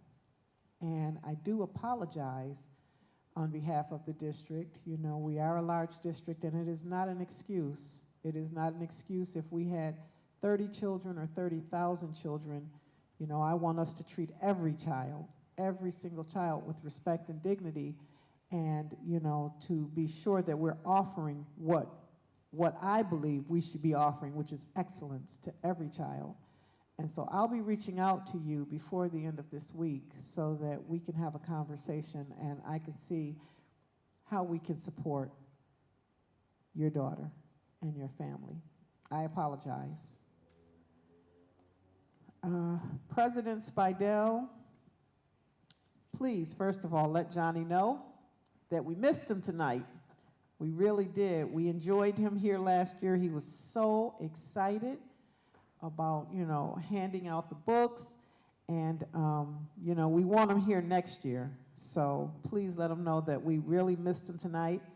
I learned something new tonight. I didn't realize that cornhole was the fastest growing sport in the nation. And so thank you for sharing that, and really just thank you for your commitment to ensuring that all of our children, it's not a sport that is only for children who have been diagnosed with autism, and your commitment to families is not just about students who may have been classified with a disability. Your commitment is for all children, and I just want to say thank you for, you know, what you do. Sometimes we have difficult conversations, but thank you for what you do, and I'm looking forward to seeing, you know, this tournament. I'm not all that familiar with cornhole, but I'm looking forward to learning a little more about it. And thank you, Dr. Carestas, for quickly helping President Spidell with getting all that he needed so that our students, as you shared, if they win the tournament, I think they get to take home 2 cornhole games? The whole set. Okay, I might play too. I don't know. I've never played before, but I might try it. Wadeen, You shared that you go to a charter school, but you took time to come before the Buffalo Board of Education tonight. And wow, I appreciate that. I really do. And I heard what you shared about transportation and some things that you want us to take into consideration and how you have been treated by some of our bus drivers. We do meet with the NFTA, and student voice is really very important to this board and to me. And so know that you've been heard tonight, and when we meet with them, I will absolutely consider and have in my thoughts what you have shared, and it will help to guide some of our conversation. So thank you for coming in and sharing that. Ms. Vizina, School 17, what a wonderful, wonderful school. You shared some good points. COVID was very tough on all teachers, but I can imagine for teachers that are teaching physical education on a computer, how tough it had to be. And I'm pleased to hear that the CATCH curriculum is enriching and it is doing students well. I appreciate, just like I shared about Reverend Giles, when someone can come before the board and admit, I had more to learn. Here I am, a teacher, but I had more to learn about the needs of our students today, which are very different than the needs of our students 3 or 4 years ago, and autism. And I can hear how much you love your job. I could hear the passion. I want to thank you for being a Buffalo public school teacher and your commitment to your children, and for coming to us tonight to share some of your concerns and some good things. Thank you for that. Ms. Fisher and her children, is she still here? Yes. She may have, oh, she is still here, okay. Ms. Fisher, thank you as always. The thing I appreciate most about when you and the children come before us is that usually you are sharing a concern and you are sharing recommendations. And I appreciate that deeply. And so when you say that the iReady reports, parents are being shut down as they're asking about them, I want to know the scope of the issue there.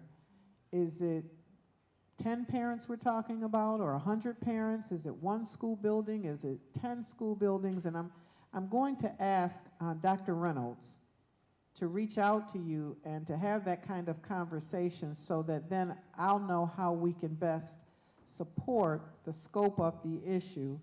I appreciate you offering to assist us with creating a flyer, because we create flyers that we understand as educators, and then we usually do hand them off to Dr. Reynolds to have parents look at them with a different set of eyes and see that the language and the acronyms and all the stuff that we take for granted is something that parents will, okay, all right, is that my bell ringing or?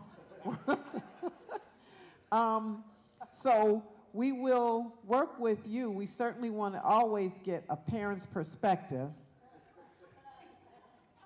We want to get a parent's perspective on if the language, if it's getting the message across that we want to have get across. So Dr. Reynolds, if you wouldn't mind reaching out sometime within the near future, within a week or so, and finding out the scope of the issue that was concerned. For Marcus, who board president has claimed, I think, as Marcus and Antonio, her pseudo children, you brought some interesting points out that in your school there are frequent fights. That makes me sad to hear that, because I want school to be a place that's safe. I really do. And you're requesting a student more security. More security. So That's very compelling for me to hear. I will share that prior to this year, we never really had security in our elementary schools. But we have beefed up and we have more now than we've ever had. But thank you very much for sharing that.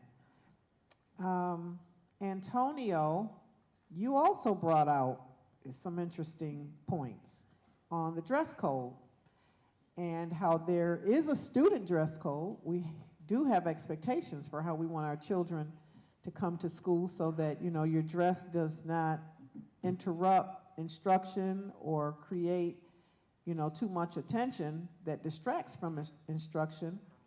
But we do not have a staff code of conduct. And that's interesting. We're not there yet. We're not there yet, but your words mean a lot. The fact that you share, you look up to the adults in your building, and we have expectations. When we go to Target, we look for that red shirt, because then we know when we see that red shirt, we can get some help.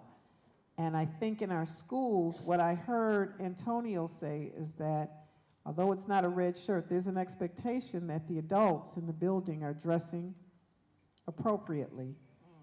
And that goes a long way, because right now the code of conduct, they're having meetings and talking about those kinds of issues. So thank you for that. I think that was compelling, eye-opening, and interesting to hear from a child.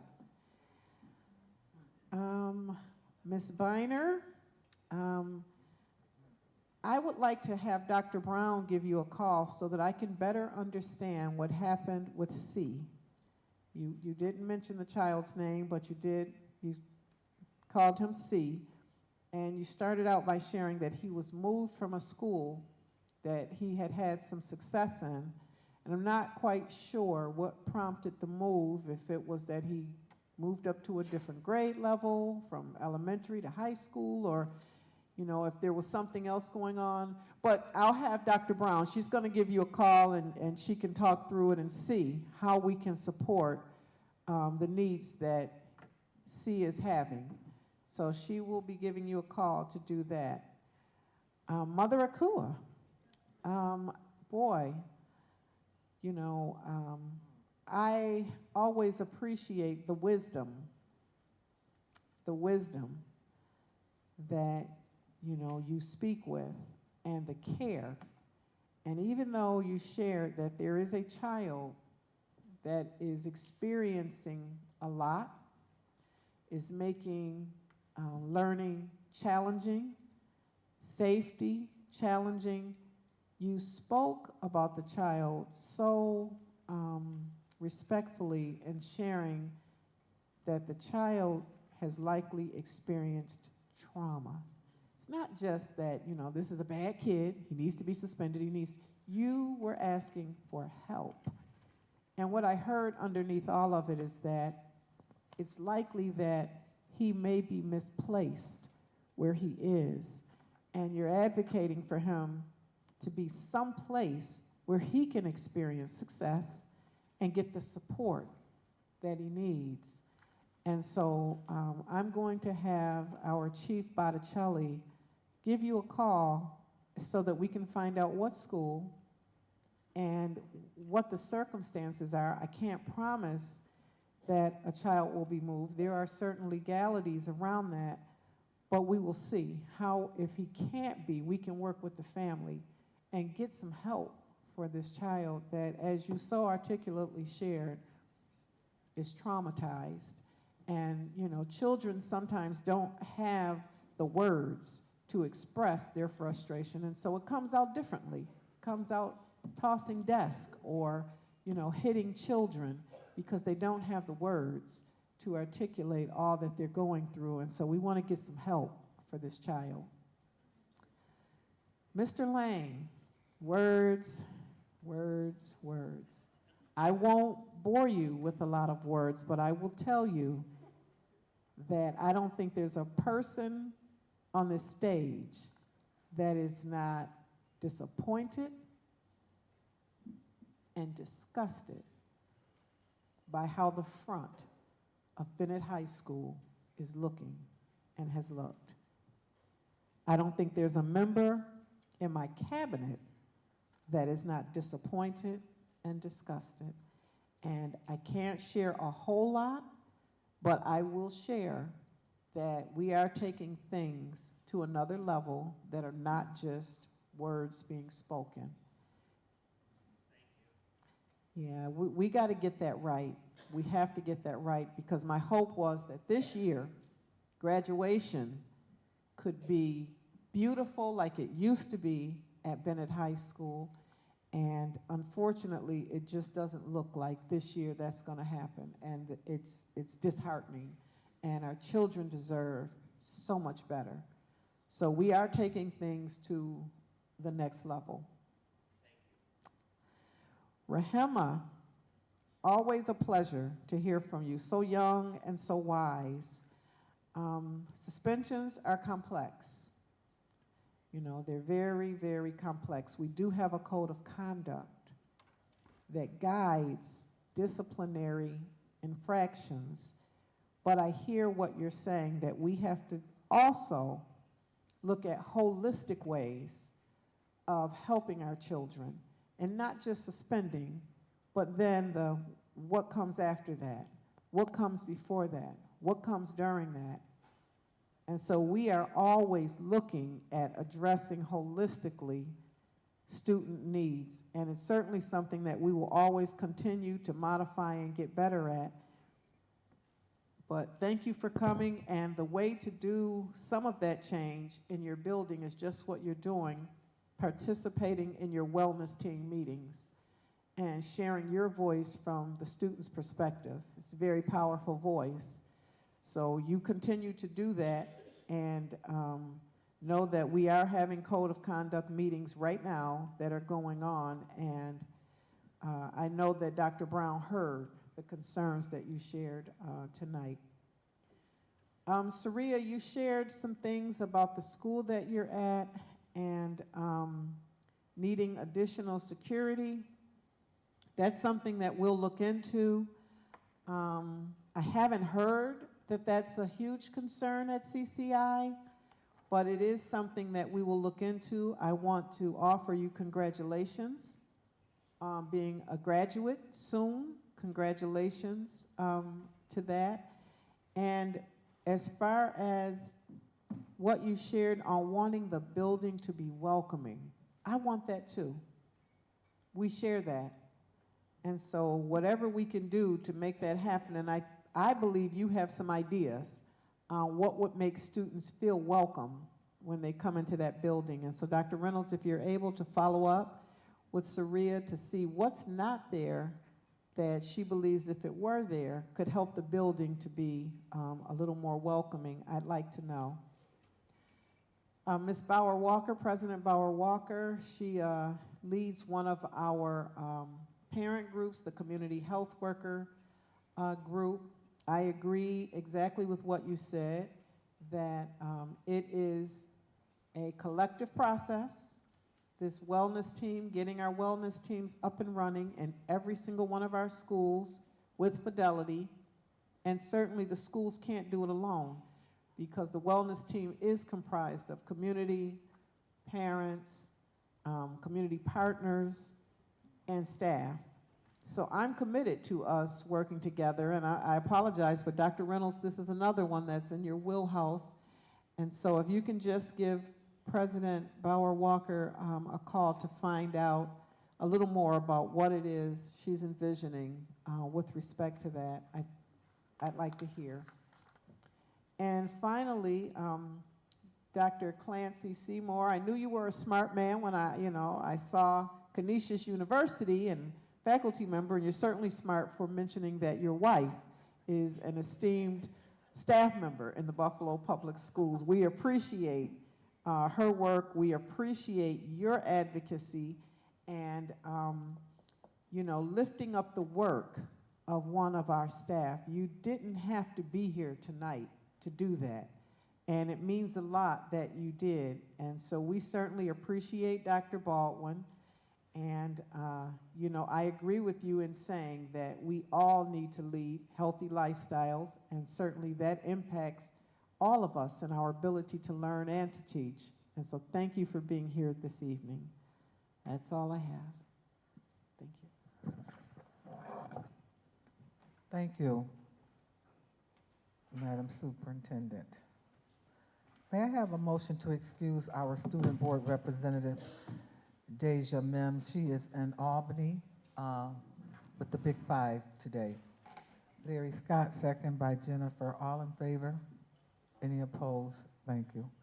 All right, Superintendent, your update, we are a little over in our hours. So I just have one brief update. I think we have, and she, as of yesterday, became a doctor. Dr. Daphne Bell, we're so proud of you. Dr. Bell, I'm going to say you've got 10 minutes to get through a lot, but you know, this board has charged me with being very outcomes focused. And so if it is my priority, then that means it's all of our staff's priority. And Dr. Bell, I see you have Mr. Willis and Ms. Sosa. The whole team is here from CLRI. And so I'm going to ask if you can, in just about 10 minutes, share student outcomes data for the work that you all lead.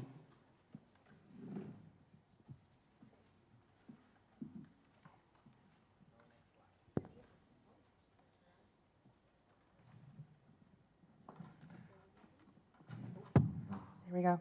Good evening, Madam Superintendent, esteemed board members. Thank you so much for the opportunity for allowing CLRI to present and share how our department supports the work of academic achievement in Buffalo Public Schools.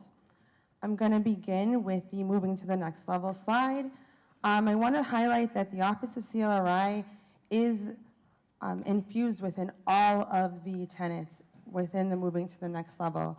An equitable, inclusive, and high-quality education is sincerely every child's civil right, and CLRI is the lens that we should look through all of these tenets and see that our relationships with students, teachers and students, and administrators and students, administrators and teachers, all should be looked at through a lens of diversity, loving engagement, restorative justice.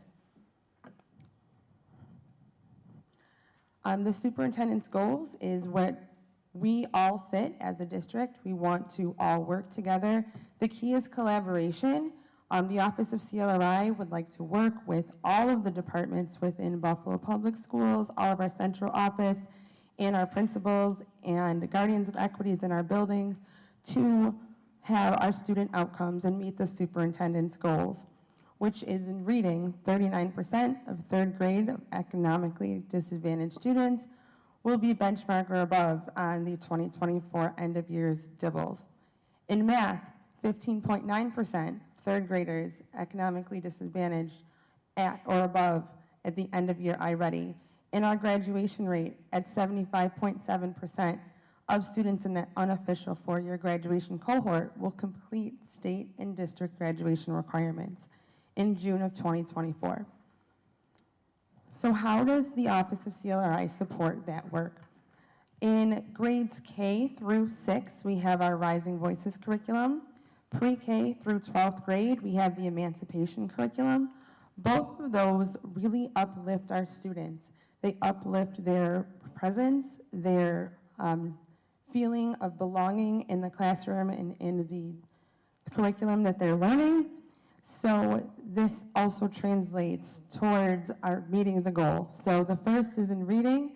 From the presentation from Ann Botticelli last month, I took the grade 3 economically disadvantaged to show the highlight that there is growth from beginning of the year to the middle of the year, and we are on the trajectory to meet the superintendent's goal for reading by the end of the year. In math, there was a substantial growth of 9 percentage points from the beginning of year to the middle of year for our grade 3 economically disadvantaged students. So, and also our graduation rate in 2023 was 76%, in August 79%, all showing that our growth as a district is moving to that next level. We're moving in the correct direction in uplifting student voice, uplifting marginalized populations' voice, and working together to let students be a part of their learning. So why is culturally responsive educational programming critical for Buffalo Public School students? The first is that it supports increased academic achievement.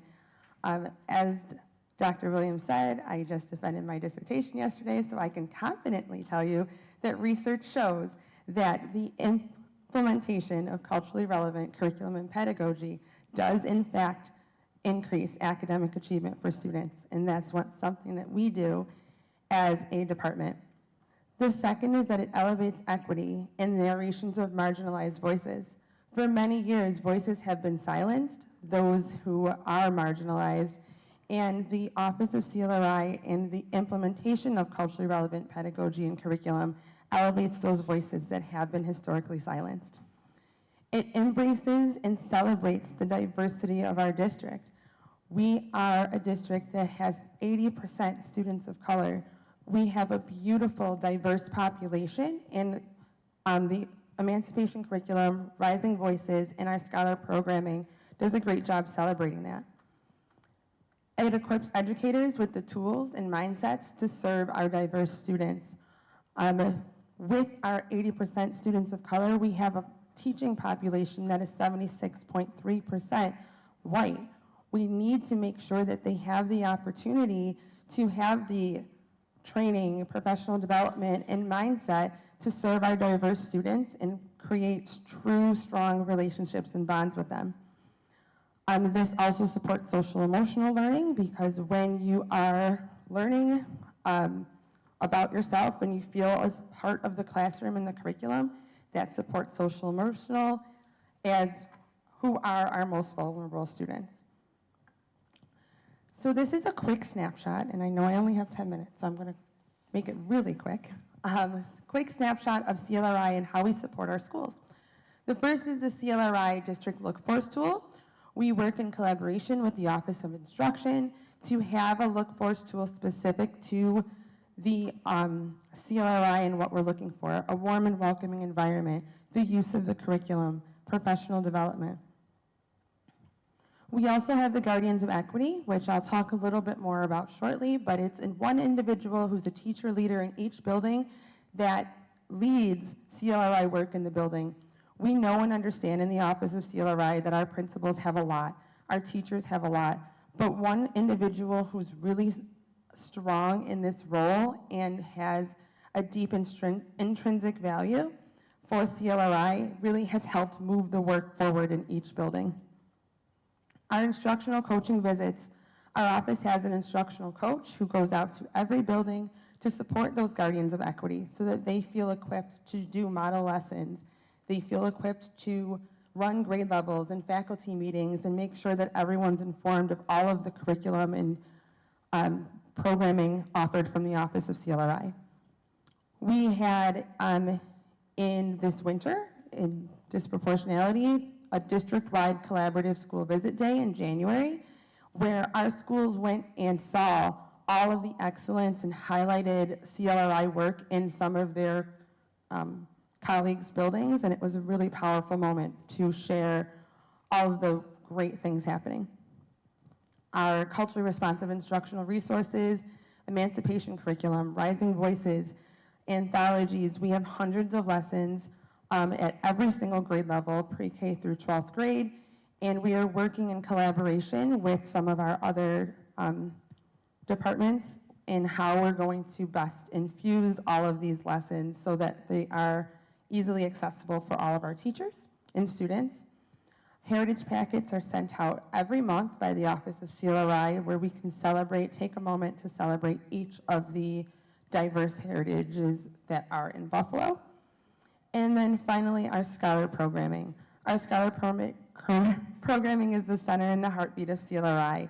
We have programs at middle school level, high school level, every single high school, and our scholars are absolutely amazing. We saw Abu Jallo here earlier, Rama, who's here earlier, and you will get to hear from another one of our scholars shortly. We also have training. As much as the Office of CLRI has talented administration, we are going to deeply miss Dr. Morell. We bring in curriculum development experts who are grounded in research, who come in and speak to our teachers. They speak to our principals. They speak to our students and uplift the excellence that is within them. It lights a fire in each one of our CLRI teams when they come in and they tell them all of the greatness that is within our students, and they go back to their buildings and hopefully share it with their buildings and make change, because change is what's needed for all of us. The Guardian of Equity model I talked about briefly, but just that here's a picture of our guardians at one of the trainings. They are a key lever in ensuring that equity initiatives are known, understood, and executed in part of the New York State's culturally relevant framework. And I just want to note that the New York State culturally relevant framework was informed by BPS CLRI's high leverage strategies. Our scholar programs, there's so many of them. This is the beauty of CLRI. Big Sister, Little Sisters in high schools, Global Scholars, middle schools, Jesse Ketchum's high schools, Learning Technology, Lorna-C. Hill Speaking Contest. I can go on and on about the beauty and the brilliance that is the students in Buffalo Public Schools, and the CLRI department just keeps adding more programs because every school wants it. Every school just says, give us more, give us more. Our kids want to be here. And the opportunity to have the emancipation curriculum, which is what is infused in all of these scholar programs, we want for every kid. We want every school to be infusing these emancipation curriculum lessons so that they can experience the magic that the kids that are in our scholar programs experience every time that we bring them together. So some of the opportunities that they received are literacy development. They have high leverage book studies. This year our book was stamped by Ibram X. Kendi that the kids read. There's college tours. They've had college tours of Villa Maria, Buffalo State, UB just this year. Mentoring opportunities in our Big Sister, Little Sister, and MBKLA programs. Paid internships they've had through the summer, and they will have again this summer. Buffalo City Court and the City Hall offices. Our kids are all over, and they're just representing the Buffalo Public Schools with excellence and pride. We are very, very confident that our most important piece is the elevation of scholar voice. Our students are our future, and we stand on the fact that scholar voice is what is needed and should be heard for all of our adults. Our scholars have the opportunity to present at the national, state, and local level. This year in October, they presented at the New York State School Boards Association here in Buffalo, New York. Just last week, they presented at AERA in Philadelphia, and they made Buffalo Public Schools very proud. So we have one of our students that presented with us, but there were 14 that went and presented for a large audience, and they were absolutely phenomenal. Everyone wanted to know more about Buffalo Public Schools and the scholar programming. And then, of course, immersive cultural field excursions. Our students, our scholars, can only learn so much from YouTube or what's on TV, but actually physically being in a space where they're able to have life-changing experiences is something that the CLRI department really values and prides ourselves on. We always connect things to the arts because we don't believe, everyone's a teacher of reading, but the arts just makes everything more beautiful and joyful, so we continue to do that. And finally, we are grounded in community service.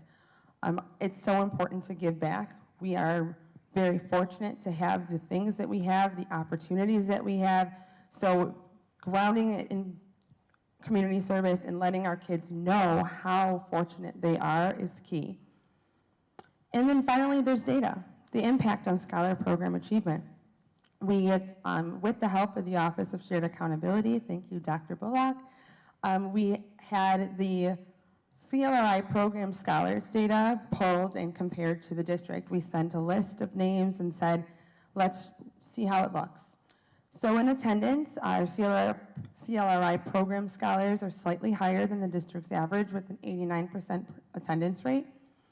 Our middle school ELA quarter one average is pretty much on par, but slightly higher, 81% in comparison to 80%. Our ELA quarter one average for high school, though, is 10 percentage points higher than the district. Math was on par for middle school, 79% for both. And for high school, 81% versus 73%. And then for suspensions, 95% of the students have not received a suspension who was in a CLRI program versus 94 in the district. This just goes to show, even on a slight level, that the CLRI scholar programs are making a difference in the data for our students. And finally, I'm going to close with a quote by Dr. Goldie Muhammad.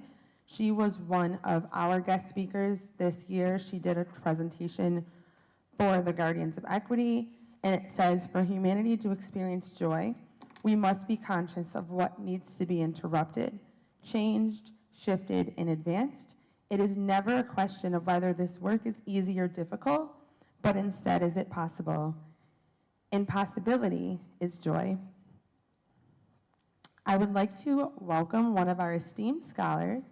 Jamari Shaw is a senior at Research Lab, number 366, and he is going to close with a poem that he wrote on our scholar programs. Welcome, Jamari.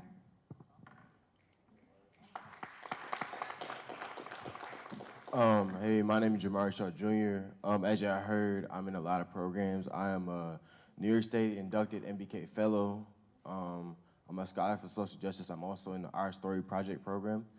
And I wrote this poem actually by myself to describe the field excursions and how it's better helped me than like just sitting in a classroom and learning, you know, the traditional way.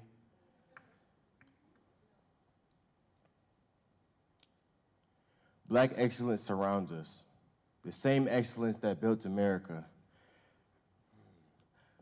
Recognize us for our brilliance and not our mistakes and our crimes. When you hear about Black history, you think about the shackles of slavery, but not the tales of massacres and bravery my people went through. So as I watched the sun set along the Atlantic Ocean in the vibrant hues of Puerto Rico, so far from my hometown, but yet I feel at home, as if the land is calling me. Or going out to Albany, where I'm nationally recognized in a program started by President Barack Obama, where I'm surrounded by people who look like me, around my age, achieving themselves in their own environments. Or just here in the CLRI, right, in Buffalo.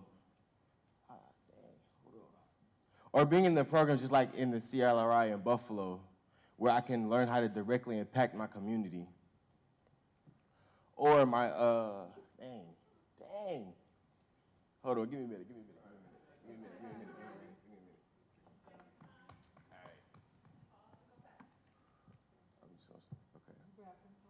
All right, I'm just gonna start from the MBK program. Or being in a local leadership program like Our Story. What'd I say? Or Our Story. Dang. I'm sorry, I do this for real. It's been a lot lately. You know, we've been out presenting and stuff. My brain don't come fuzzy. All right. Okay, I'm just gonna skip that. Okay, or a journey to the Ujima Theater, where I can see representation of people like me successfully achieving locally. Or in my City Hall internship this last summer, where I seen that you can be successful without rapping or trapping in a system that has my people trapped, but these programs are like the key to that cell. Thank you.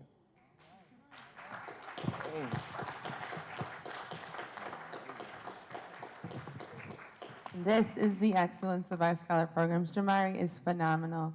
He just presented at AERA. He spoke a presentation that he created himself and did spoken word. Not this one, but he did another one. It was just as excellent. So thank you so much, Jamari, and thank you so much, Dr. Williams and esteemed board. Thank you, doctor.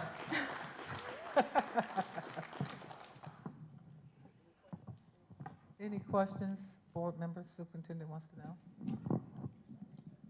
I have one. Thank you. Congratulations, Dr. Bell. Thank again. you. So when you talk about the guardians of equity, and I see here there's instructional coaching visits. What does that look like? Because sometimes I hear mutterings in the ear that some of the CLRI work isn't going into the classroom. So if you're talking about visits, one-on-one support in each school, how often do they go? Give us an idea of what that looks like. Absolutely. So we have an instructional coach in our office that works directly with the Guardians of Equity. Part of the Guardians of Equity's role is almost like a coach in the building, but they are classroom teachers, they are counselors, they hold other roles in that building. But what we do is we carve out time for the instructional coach to go there and offer support on classroom instruction. The guardians will go in and model lessons for teachers. They present at faculty meetings. They present at grade level meetings and support side-by-side coaching. That's part of what we train them in when they come to CLRI in that train the trainer model. In addition to the instructional coach from our office going out, I've gone out and done faculty meetings at schools myself. So as Dr. Morell, we go and walk with principals, walk classrooms, utilizing the CLRI instructional tool so that we can offer administrative support as well. Additionally, the translation of CLRI into the classroom is one of our largest goals. We just completed our curriculum committee an infusion document where we looked at every single subject area's curriculum in Schoology and put in some ideas of where the emancipation curriculum could be inserted.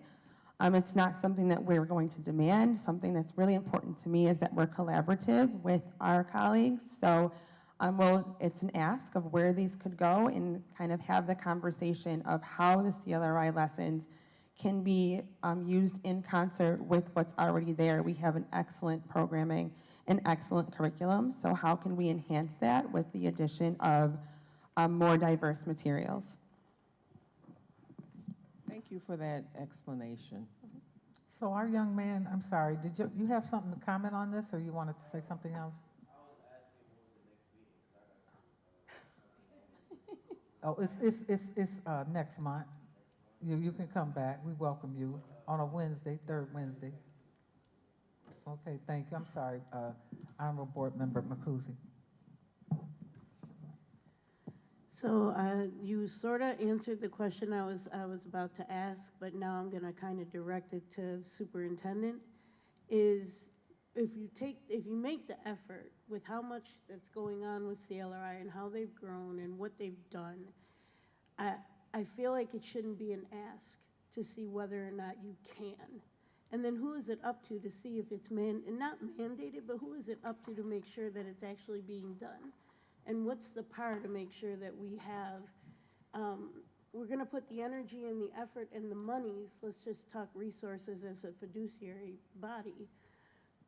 What is the I don't know, guarantee, accountability? What is it that this department will have under their belt to say that it's actually implemented in some way, shape, or form and that it's used?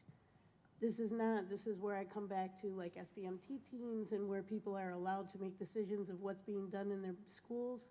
But if they're presenting to us and if we're the ones who end up hearing it, if some schools have and some schools don't because they were asked to and did not, where is our role and responsibility in at least making sure, and is that a part of the work to make sure that at least some level of this is done? I know it's available, but I'd like to see that it's implemented in a way that there is a takeaway that's, I guess, mandated. So one of the things when I was first appointed as the interim superintendent, that I shared with both Dr. Morrell and with Chief Botticelli was an expectation that that the departments would be working together when we created the academic achievement plan, and that did happen. And so there are pieces of CLRI that are included in our academic achievement plan. So it's not that we've just ordered materials and they're sitting really nicely on a bookshelf. They are included in the pacing of some of the plan.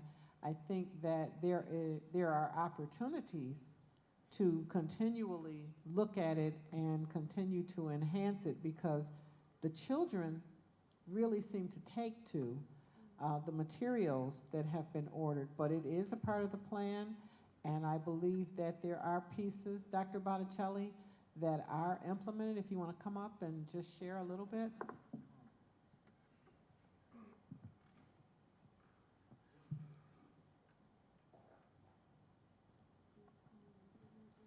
You guys almost look like twins, like you're dressed. We planned it. Actually, we use the Rising Voices read-alouds, excuse me, the books that were purchased as read-alouds in all of our K-2 classrooms. So kids are exposed to those all week long throughout the school year. So those were purchases through CLRI that we were able to use in the reading curriculum. So if you looked at any of our reading curriculum K-2, you would see the story when it's read aloud to the students, and then all the vocabulary activities and accompanying material. We have embedded many of the the emancipation lessons in curriculum, so it just depended where they fit. A lot of them ended up in social studies. We use other books from the CLRI department throughout curriculum, so art has embedded some, music has embedded some, social studies has embedded some. So they are interspersed. We probably do need to sit and have a more comprehensive conversation about some of the new materials, and I know we're actually talking this week, that they have been working on. I haven't seen the newest lessons that they've created. And are some of the CAI team trained to do any of the trainings for CLRI, for the work? So Crystal Benton's team actually coordinates the CLRT training. So they partner with Emoja. They come in. It initially started under Dr. Morrell and has mainly transitioned. So all the CLRT work, there's 2 full days of training that every teacher goes through district-wide. And so many of the staff across the district are trained as trainer of trainers, and they deliver that throughout the course of the year. Okay. My hope is that the CLRI work is not looked at as a supplemental support to the core That's curriculum. my question. That's where I was getting at. So, Thank you so much. You know, that's where we're moving towards, and not only for the instructional piece, but for our social emotional piece also. I know that CLRI is engaged in healing circles. We have restorative circles, and so there's an opportunity to work with Dr. Brown's team so that that also is cohesive. Mr. Hurd. Thank you. First, I'd like to say it's an honor and a pleasure to say Dr. Bell. You know, I've been saying this for over a year now, and just so much honor and you know, for what you accomplished and everything that you're doing. So I'd say thank you for that, and much success for you in your career. The CLRI program, it follows our track for high innovative schools. And this is a great example because I know how other suburban districts have reached out, you know, for the CLRI program, get an understanding of it, and do illustrations in those schools, so they can be enact with this type of education and teaching. And I know one seminar that we came to with Dr. Nicole Hannah-Jones, and one thing she says that our children are not interested in reading because they're not interested in the material that they're reading. And by putting in ethnics-type materials to read for our children and give them the truth, they'd be more successful in reading and show success at that level. So I'd like to thank you for this program and Dr. Fatima Morrell. I know she's across the state, but Dr. Fatima Morrell for guiding us through this and this fine team, Bridget, Mr. Sosa. Also, Mari. I really think that Mari should be paid because he's with the CLRI program every event, every evening. He's speaking all the time. And Mari, he's just a great young man, senior and graduating soon, but he's going to be a great leader coming in this community. So I really respect you and appreciate you, young man. Thank you. Thank you. And certainly this young man is being paid, because these experiences can never be put a dollar amount put upon them. And so he's being prepared for greatness, and everything that he does is leading him toward that. And so you are being paid. You've invested in yourself, and that's your payment. Handle your business is what I used to tell my young men, okay? Continue to do your thing, okay? President. I'm sorry, Board Member Scott. Thank you. Congratulations, Dr. Bell. And thank you for the presentation. And I just wanted to share just some insights. I feel very proud of the CLRI work, the department that began under Dr. Morell and all the work that she has done. I think it's one thing that I look at before I was even on the board that really has had an impact on this district, has had an impact on my two boys. Being in 3 different Buffalo public schools, I have seen it. They come home with it. It seems to resonate most with them. And they teach me things that sadly I didn't learn about when I was in school. When I go into schools, I feel it. And School 81 invited some folks for a Black History event recently that I attended, and it was phenomenal. The entire school was involved from pre-K to 8th grade. The students embraced it, the staff embraced it. We had some prominent members from our city that were there, and they were impressed. It really was outstanding work. So I know there's more work to be done to make sure it's being infused everywhere, but I think we're off to a great start. And I think you mentioned the authors up there, the speakers that have come in. They've had an impact on me and shaped me and my views. I've read 3 books that came out of your department. The one from Dr. Kendi ranks as one of the best books that I've ever read. So one question I had, the CLRI look for, was that something the department created? Or is that something we found somewhere? No, we created that look for's tool with our 4 high leverage strategies and modeled it off of the instructional look for's tools for ELA and math. So we created it as an additional resource for our principals and administrators to use as a lens for culturally relevant curriculum and pedagogy as they're conducting their instructional rounds. Is that something that you can share with us? Absolutely. Or is it something we can find online? It's on our website, I'm pretty sure, but I can certainly email it to you all. That would be great if you could. Thank you. Board Member McCutcheon. Why, thank you. So first, congratulations, Dr. Bell. Thank you. Have to say that, have to start out that way. And I want to commend you on slide number 4 specifically, which talks about our goals, but I want to say thank you for sharing on one slide a very clear, concise picture. That is really helpful. Goal number 1 and goal number 2 is very clear. I think where we can see where we started and where our mid-year numbers are. And then kudos to the district on the math growth, because I do think that if we keep this momentum in the sense that what we see here, we are on track to hit that almost, 15.9% or that additional increase. I do have a question with regard to the reading goal, because I know we talked about, and this may not be directed at you, but I know it is here, but maybe at the superintendent. But again, we talked about being kind of on track, on par.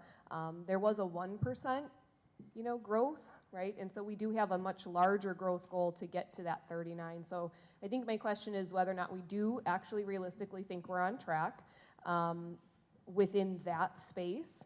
And then I do think it would have been just great, the last piece of it before I hand it to you to answer that question, would have been great if we also had the graduation information in the mid-year where we were at, because I know we did already have presentations on that, so that would have been great if it was in here too. So thank you. So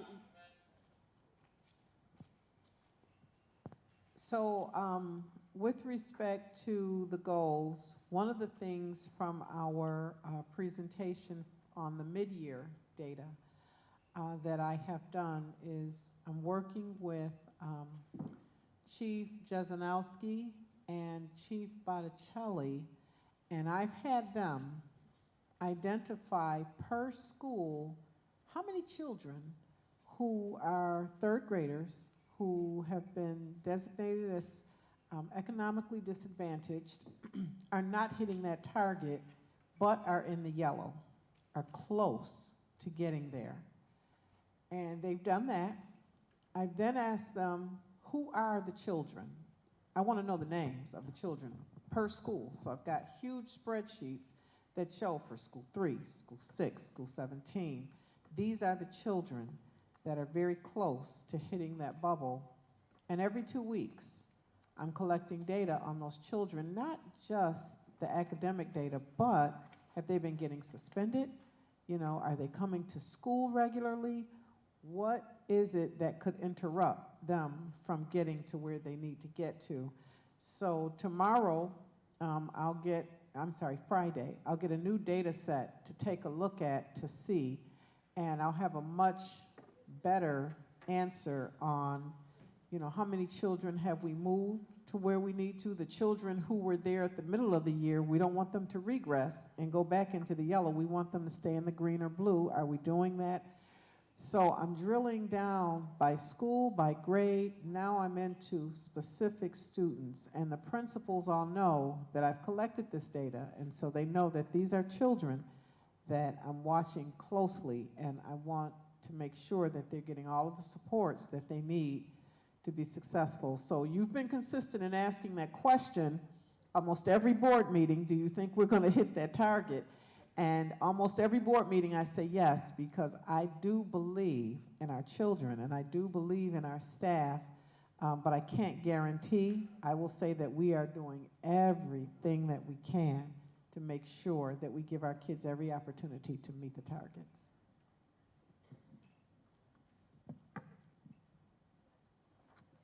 All minds are settled? Okay, great. Thank you, Superintendent, for your update. That was a fantastic 10 minutes. Very good. Thank you, Doctor. And kudos to Mr. Shaw. I'm impressed with you, young man. We're going to watch that spot grow. The universe is awaiting. Thank you. Board members, may I have a motion to accept the previous board meetings minutes from the previous board meeting. I see Cindy first and Kathy second. Thank you very much. All in favor? Any noes? Okay. Consent agenda. What we're going to do with this is we're going to limit this to not dissertations tonight, but questions, and we're going to keep it moving. No grandstanding. Thank you. Item number 17D, Mr. Hurd. Yes, I just Two had, sports school board installation at 79-207-208, number 363. You have a comment? okay. Yes, I understand the needs for the scoreboards, and then we, reviewed the buildings and see that, a lot of facilities here in Buffalo need to be updated.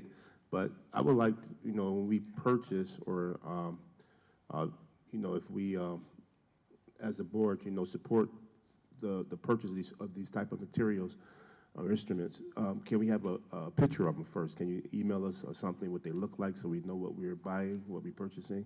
So I asked that before, so we don't know what we're blindly purchasing or what we're looking to put into the schools. So if we can just have some illustration, we can email us or have a picture supplied to us at the time of the board meeting so we have a better understanding. Thank you. I'd like a timeline in regards to this item. We have been waiting as a board for 3 years for Bennett High School after putting in the new field to have this done. I feel that Bennett should go first. It is all high. It is where most of the games are played, and we need to make sure it happens this year because we've been waiting for a minute on that one. But I would like to see a timeline and to make sure that it's done in a timely manner. Thank you. Sure. I'm sorry, I saw you, Kathy. I mean, Terry. Okay, 17A, supplemental health care, Board Member Shuta. I have a question. I don't know who can, Dr. Sharon Brown, is she here? Or, I'm just wondering, one of the things that I've heard throughout the last few years is when we have a snow day, our nurses don't get paid.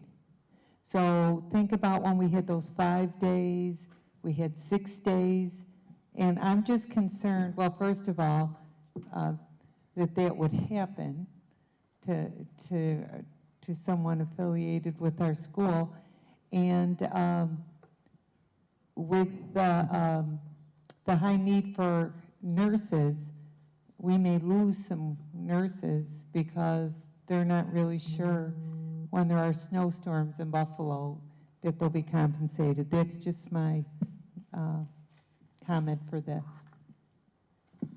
Thank you, and we are looking into that. We've been meeting with the executive team because that has been a concern that has been brought to our attention, but we would have to definitely work within the district and with supplemental, but thank you for that. Well, I like to put my 2 bits in on this. Certainly, we pay supplemental health care significantly, a lot of money. And for the few days that we do have off, I don't see where it should be a heavy lift for them to pay those people. Okay? Sorry. I mean, we're looking at how much money we're talking about, $11 million. Okay? So certainly the onus is on them. Okay? It's the least they can do to I keep a appreciate contract. that. Thank you. To keep a contract. That's the least they can do. Thank you. Board Member Hurd, item number 18, Q, bus passes for adult ed division CCI students amended. Yes, I love the amendment with the bus passes, but the question still remains about these young students. They work in jobs and they also come to school with the CC program, and one young lady spoke about it earlier today. And it's hard for them to come to school, and I heard, received a couple of calls about it also, about them going to work afterwards. If they can use the pass so they can go to work. And that, I don't believe that's been addressed in this, because this illustration about how it reads, about them using it to go to school and then come home. But a lot of them, like I said, work afterwards, and can this somehow be amended so that they can at least get to work after attending class? And that's another reason why, because money reasons, financial reasons, they cannot afford to keep going back and forth for just paying for multiple buses every single day, like 5 or 6 days a week, if they're coming from a class or if they're going to work and then coming back home. So if it's somehow this can be amended so that it allows them to get to work and possibly get home or get to work after school. Thank you. I'd also like to point out that when the original contract came before the board, it was for full passage and to allow children, I think, up to around 10 or 11 o'clock at night. Someone made changes last year and reduced that time, but I didn't see where the board got, the district got credited a reduced payment from the NFTA. So I need some clarity on how you're holding our money and reducing our students' access. This young man that spoke earlier talked about a time lock. And it was interesting because I was under the assumption that our students still had until like 10 or 11 o'clock at night to use these passes, because nothing ever came before the board telling us not. Okay, so excuse us for being surprised to hear that today. So we need to make sure that we're getting our bang for our buck. And I want to go on record to say it's clear that if Buffalo Public Schools was not supporting NFTA, okay, I would doubt seriously if they could continue to exist.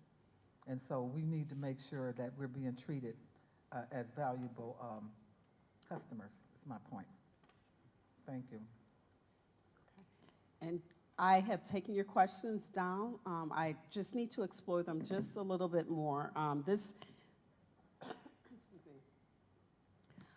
It's been a pretty new transition that the adult education program is providing the passes, so I want to be able to confer with Chief Hills and explore the options. So let us take a look at whether or not these passes we can consider full-day passes as opposed to the one-day passes. Okay, and I just want to just make it clear that we cannot treat our adult program like we do our children in our high schools. You know, these are adults and they're really trying to make a change in their life and make waves in their life, so we should try to accommodate and help them best we can. And if we are already paying for the passes, I don't see what difficult would be to extend it so they can use it till the late hours. Thank you. Thank you. I'm really wondering if this item should be pulled until we get these questions answered. You know, how is it that we've reduced the usage for our students, and then we're still paying another $110,000? You know? We will not have enough passes to last through the end of this school year. So your questions are very valid questions, but I'd ask that you still consider, because we will run out of passes before the end of the school year. I don't think I'm not saying you're not going to run out. I mean, I don't want you to run out. But I'm asking the question because is it that much of a difference in a month to ask that question, to find that answer? How do we go in contract for a specific amount of time and usage? We don't use it because of decisions that were made that did not come before this board, okay? And now we're asking to come up with another $110,000. That's my point. Don't we get a credit from something? Help me out. I'm an educated consumer. I just happen to think that if I don't use my stipend or the money that I agreed on, that I should have it. So I need to be clear, okay, with what's going on with NFTA, okay, because if our children are being time locked, and I don't know what that means. What time can they not travel to? What does time lock mean? That young man said that over and over again, that he's not allowed to get on the bus in the morning because of a time restraint, and he's not allowed to get home in the evening because of a time restraint. We're going to reach out to him to find out specifically what that is, and Chief Hills is not here tonight, but he has the specifics on what the time is that students can travel on the buses. So we'll get that information And for we the need to board. be clear, Madam Superintendent, when the board agrees on a contract and something happens where it's been amended, it needs to be brought back before the board, okay? Because we are taking the calls from parents and things like that, and that didn't happen this year with our students. So, you know, if you don't want this to be pulled, what I suggest you do in the future is make sure that we're getting our bang for our buck. But I feel that they owe us at least $110,000 credit. I personally feel that, okay? I mean, I can't do the math, but we're paying millions of dollars, and that's not even a fraction of what we're paying. So if this moves forward today, how are we going to make sure we get our credit? Again, let me confer with Chief Hills. The adult education department has not historically paid for the bus passes, so this is a very, very new process for us. And so again, let me confer with Chief Hills to explore the questions that you're asking. Well, we don't want to spoil it for the adults, but you know, this needs to be taken into consideration when negotiations are happening. It really does. Yes, Mr. Scott. Just real quick, when is the contract with NFTA up for negotiation? Next year. At the end of next school year? I'm not sure, but it's next year.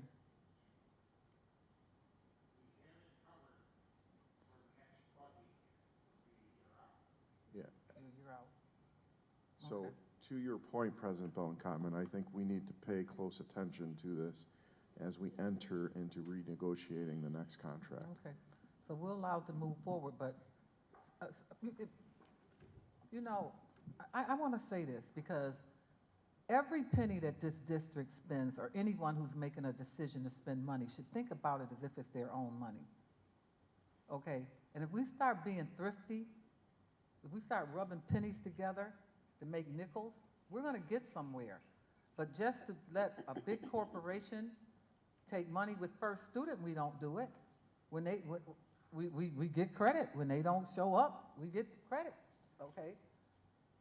We need to make sure that we are getting our bang for our buck, and that's the truth. So we'll move this item forward if the board so desires, but because it's our adult ed program, but as far as I'm concerned, it's a bucket of money that's used for transportation that wasn't used. And we're entitled to that. So thank you for the work you're doing, but we want to hear more back about that. I think it should come under educational support, so that we can be clear on that.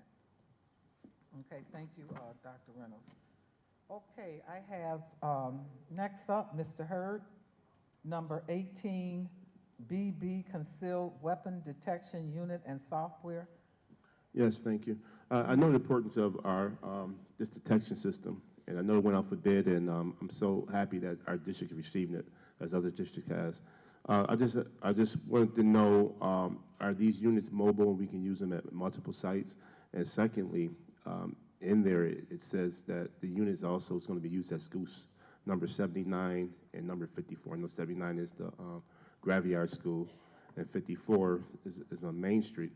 Are those, and it deems somewhere in here is saying that the capacity to protection, listening to time and currency is dedicated for security screening, but it was being used at schools that had exceeded capacity. Are these two schools are most cherished places that these detection systems are needed, or would they be able to move them from building to building according to events?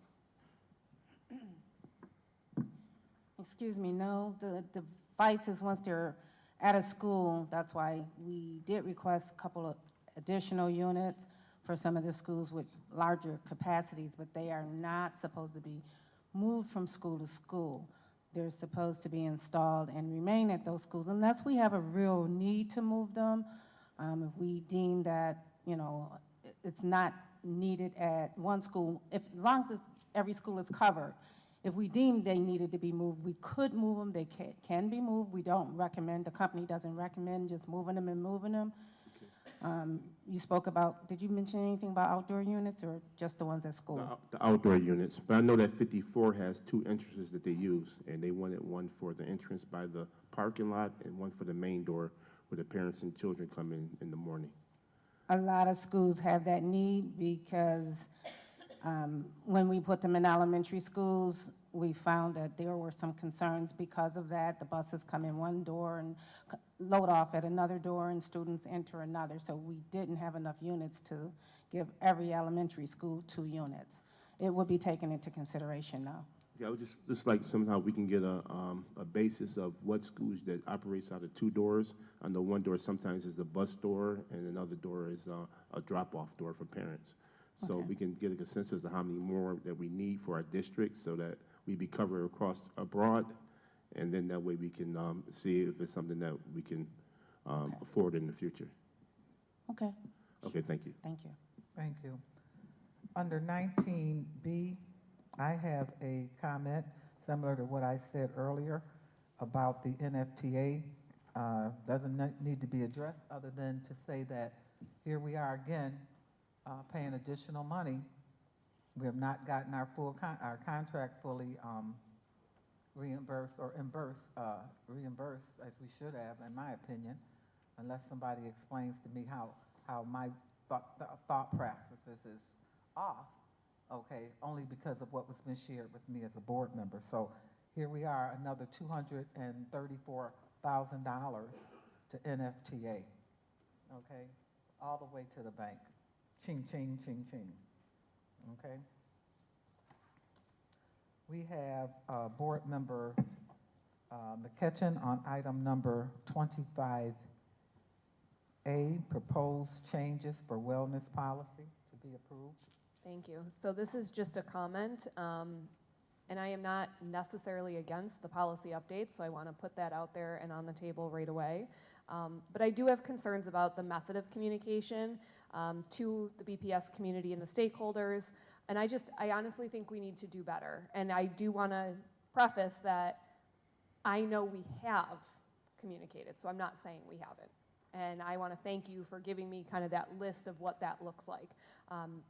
Unfortunately, what I hear from community is it's not working or it's not enough. And so I think the challenge is how can we creatively come up with a way where we can meet somewhere in the middle in terms of what that looks like, because I'm hearing that we're doing it, and I, again, appreciate that very much. But there seems to be some disconnect because I'm hearing the disconnect, right? And so that just alerts me that maybe there's opportunity. And I don't have the answer to what that opportunity is, but I think that there is, just based on the conversations. And I know in the policy itself, it does say that sustainable stakeholder engagement is imperative for supporting student health and learning, right? And so right now, I'm hearing loudly that there's a disconnect. So I just wanted to make the comment and put it out there that I recognize we have done things, and I don't want to discredit those things by any means. I just happen to know that I'm still hearing, right, from community. So, you know, I think it's important because I understand what you're saying, Board Member McCutcheon, but I also understand what we're going through now as we're doing our listening tours, which is something I want to talk about under unfinished business. You know, as the staff has reported, and I think we need to share this with the public. Public meetings were widely publicized throughout the BPS website, social media platforms, and robocalls.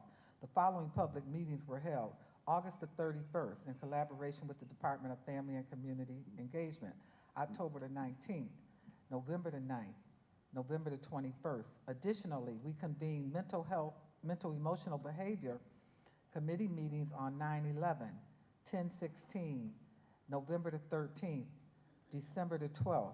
Nutrition committee meetings were held September the 5th, October the 3rd, November the 7th, December the 5th, January the 2nd.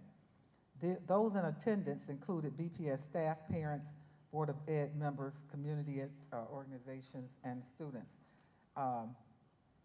Stakeholders have been notified via the district website and calendar, news departments, robocalls, family and community engagement, social media platforms about the proposed policy revision and how to participate. And the reason that I want that to go out there is that I want it to be clear that the opportunity was available, okay? And what we're doing now and what we're seeing and what we're doing ourselves as a board members with our listening tour is how do we work this engagement piece. And so I think, you know, we can make the opportunity available, but if they don't show up, and then we move forward, and they say, yo, you didn't get my opinion, well, as I start looking at this, it's over like 12 meetings or more there was opportunity. And so, yes, we do need to do better. I agree with you 110%. However, okay, we need to find out what is required from us, because we had staff at these meetings, okay? And I went to a couple of them. I think there were at least 2 to 3 staff at every meeting, you know, working outside of their regular hours. So yeah, I want to have a little bit of that conversation. I'm sorry, unfinished business today, about what the board feels that we can do differently to help engage people, and maybe it can transcend over to what they're doing here as well. But yeah, we're trying. We're just not getting it all the way through. So we're gonna work on that maybe. But I just wanted to say that. Board Member Shooter, you had something you My wanted to share question, with that too. and I echo what Ms. McCutcheon has said. Can you give me an idea how many people attended any of those public meetings? I can get you that data, but I do know with Sparse? 13 meetings. So we did not have as much participation as we would have liked to have had, but in the public meetings. But there's certainly a lot of participation in the standing mental, emotional behavior committee and nutrition committee. And if I could just add one thing, there is a QR code and a link on the district's website, and it's going to continue to be placed right there on the website, even if this policy is approved this evening, because We want everyone to know that this is a living, breathing document. While we go before the board in a formal way to present a policy, it doesn't have to wait. If there is something such as a regulation change, or if there is something where the community is saying, this is something that we want to change, this wellness policy is well written. As we know, it already received recognition. And I heard tonight, it was exciting to hear 2 students say when they were participating on their wellness committees in their schools. This work is growing. We have data to support it. Suspensions from last year to this year, from September to March, have been reduced. Long-term suspension, short-term suspensions is about 12.98 percentage points according to our data dashboard, and long-term suspension. So we're seeing the work starting to build. So we invite more voices. I want to go back to something real quickly.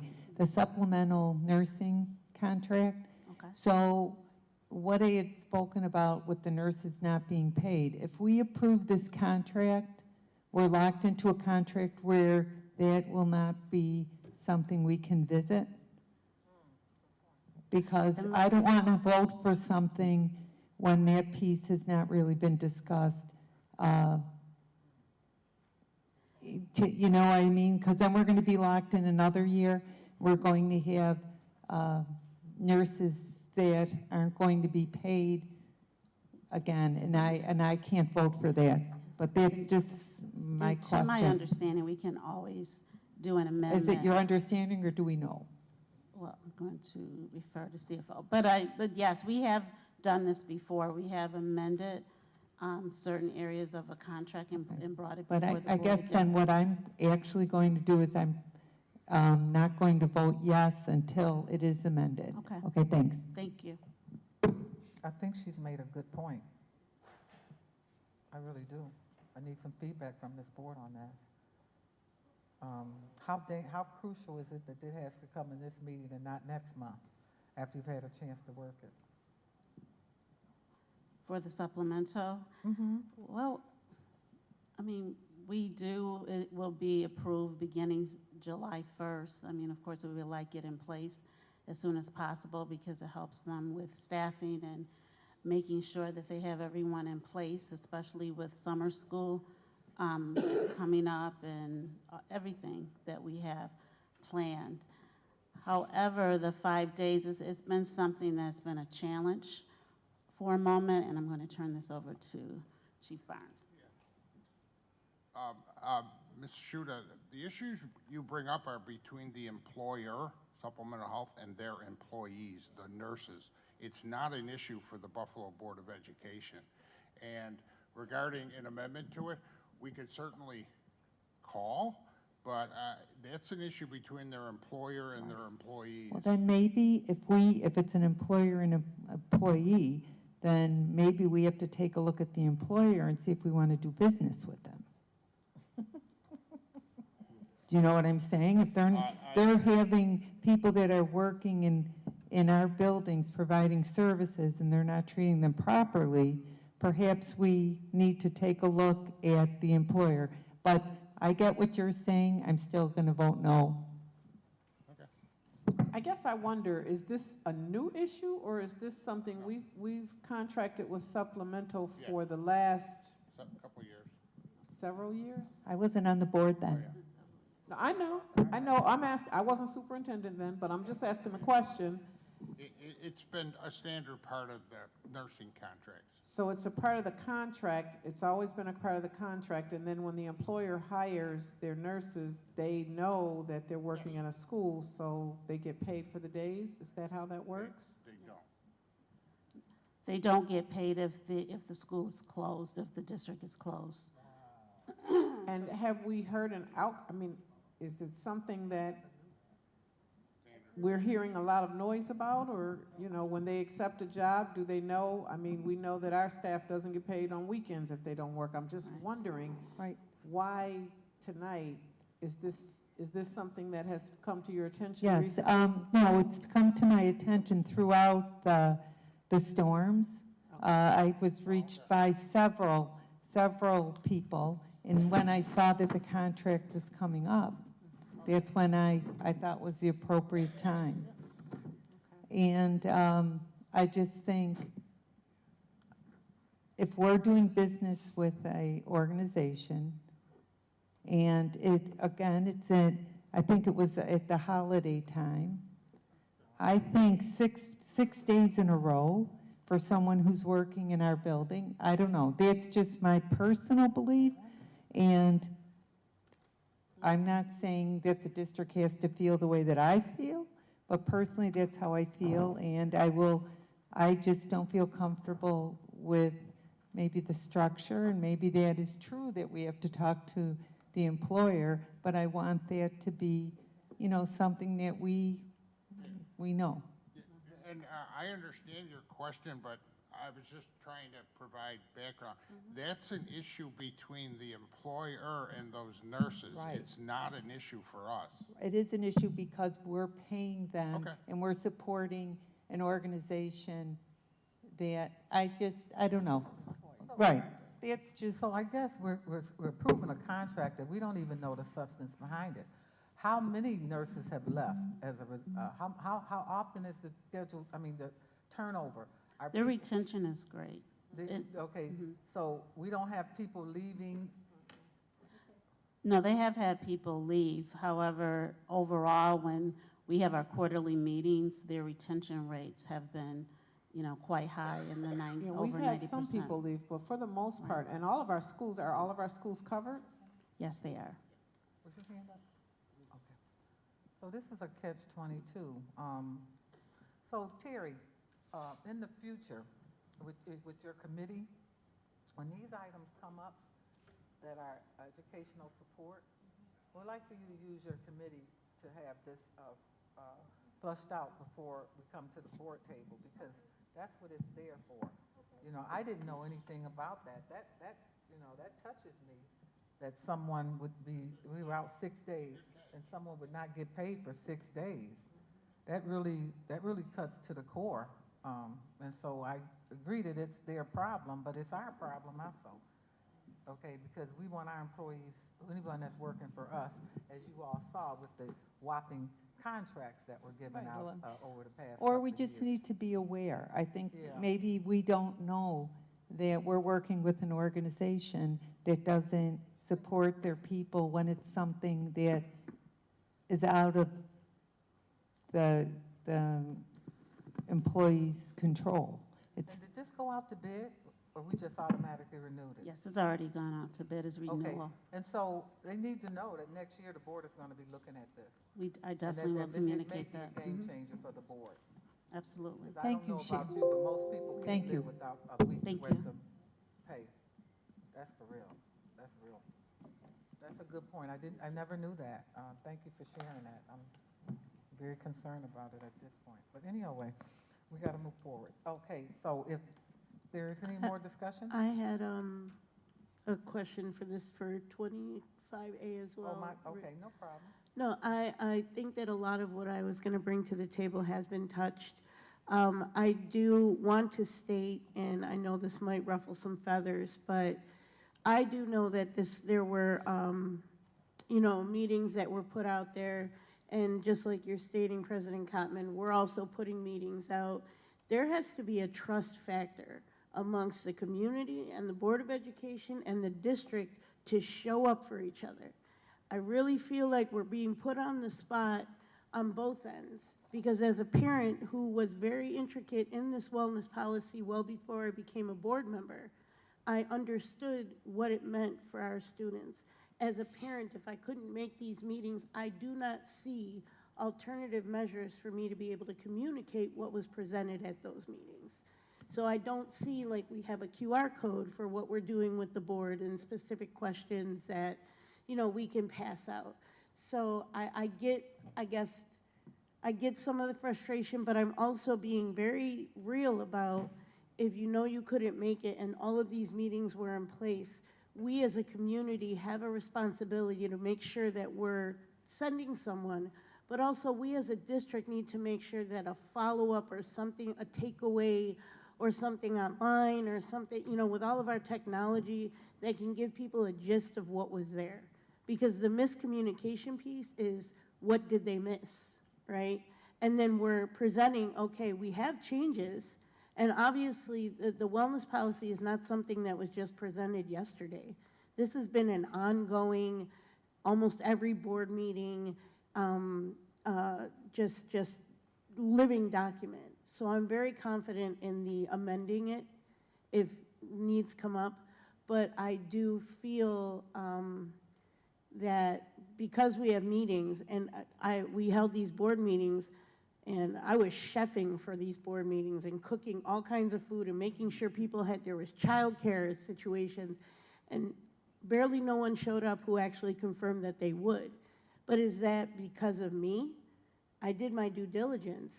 We as a board are being trained to make sure that the materials that were presented in that meeting are also in digital form, will also be able to shared, and they still have the opportunity. Whether they take advantage at that point, I really feel like we have covered ourselves based on the training that we have to at least get the information out that was in those meetings.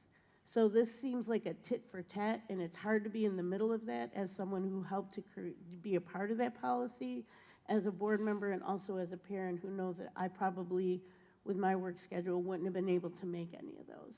But it would have been my responsibility as an organizer back then to make sure people were there. So I just put the onus on all of us to do the right thing. I did have every intention of abstaining, but I also, I'm going to say, if this is amendable, that we do our due diligence to make sure we hold ourselves accountable to putting that information out in a real way, other than, putting our staff in positions to be there when they could have been somewhere else, because nobody was coming. I know the feeling, and it was crushing the last couple sessions I did. So I get that. I just really want to put out there that this onus is on everybody. And for my folks who are loudly yelling at me as well, Mr. Ketchen, I'm getting the community voice as well. You can text me all your being upset all you want, but at the same time, there was a litany of meetings that were listed. And if board members were paying, in this district is paying for those staff members to be at every single meeting, and they can't get there, but there's obvious changes. If you look at the policy, there has been many changes made to the policy, and I do believe it's strictly because of what we've been hearing from community. We didn't just decide to just make changes. These are based on what we've been hearing, but maybe we didn't hear enough, and that's on us. So I do want to just make that very clear, that it's on everybody to come to the table. It's a new day. It's not, well, you didn't and she didn't and they didn't and whatever. I'm done with that. It's a new day, so let's come to the table and do it right, because years ago we did it right. And for the wellness teams, there were wellness teams everywhere. So it's not like it's growing. It grew, we chopped it off somehow, and now we need to figure out where to replant it. That's the way we need to look at it and be realistic. But we also need to hold each and every one of us and the community accountable to making those teams grow. And I suggest, on a personal note, that School 45's wellness team is probably one of the best I've ever seen, and they do great work, so I'd love to have them as a model. Yeah. Thank Okay, you so I'm much, done. everyone, I'm for your done. feedback. Thank you.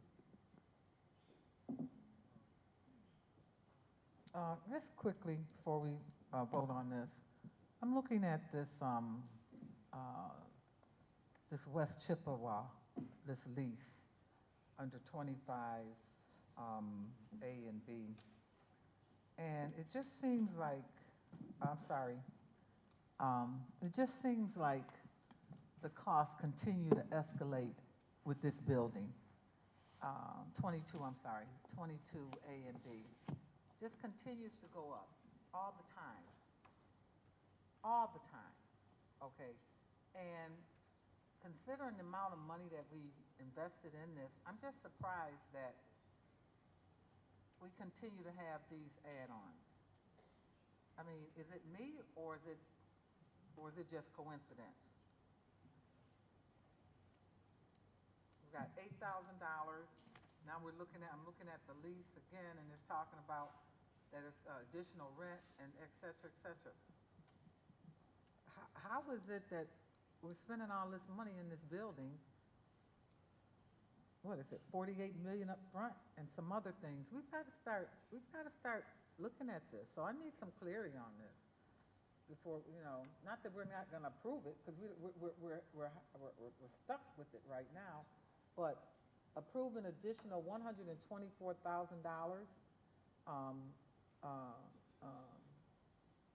to cover rent increase, lease adjustments, another $101,000, et cetera. So I'm just getting concerned about what's going on here. And if you don't have the answers, you can come back with it. I'm not going to put you on the spot tonight. But for real, okay, operations need to understand that we're going to start asking some questions about all this money that's being spent that's not going into the classroom. Okay? Because this is crazy. I mean, last summer, we paid to have an air conditioning unit put into one of the buildings. How do you have a lease and you're renting and you have to pay to have air conditioner put in?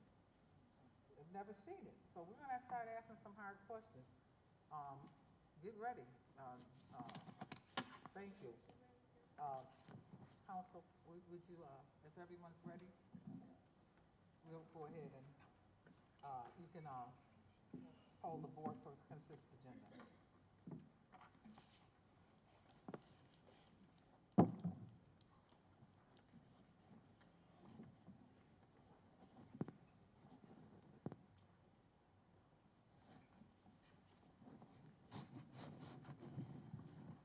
With respect to the consent agenda, Vice President Evans-Brown?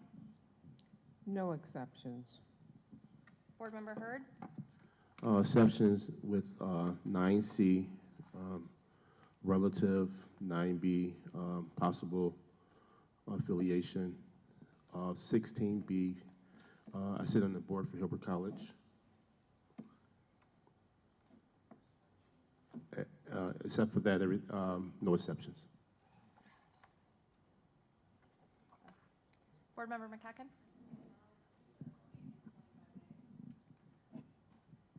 And other than that?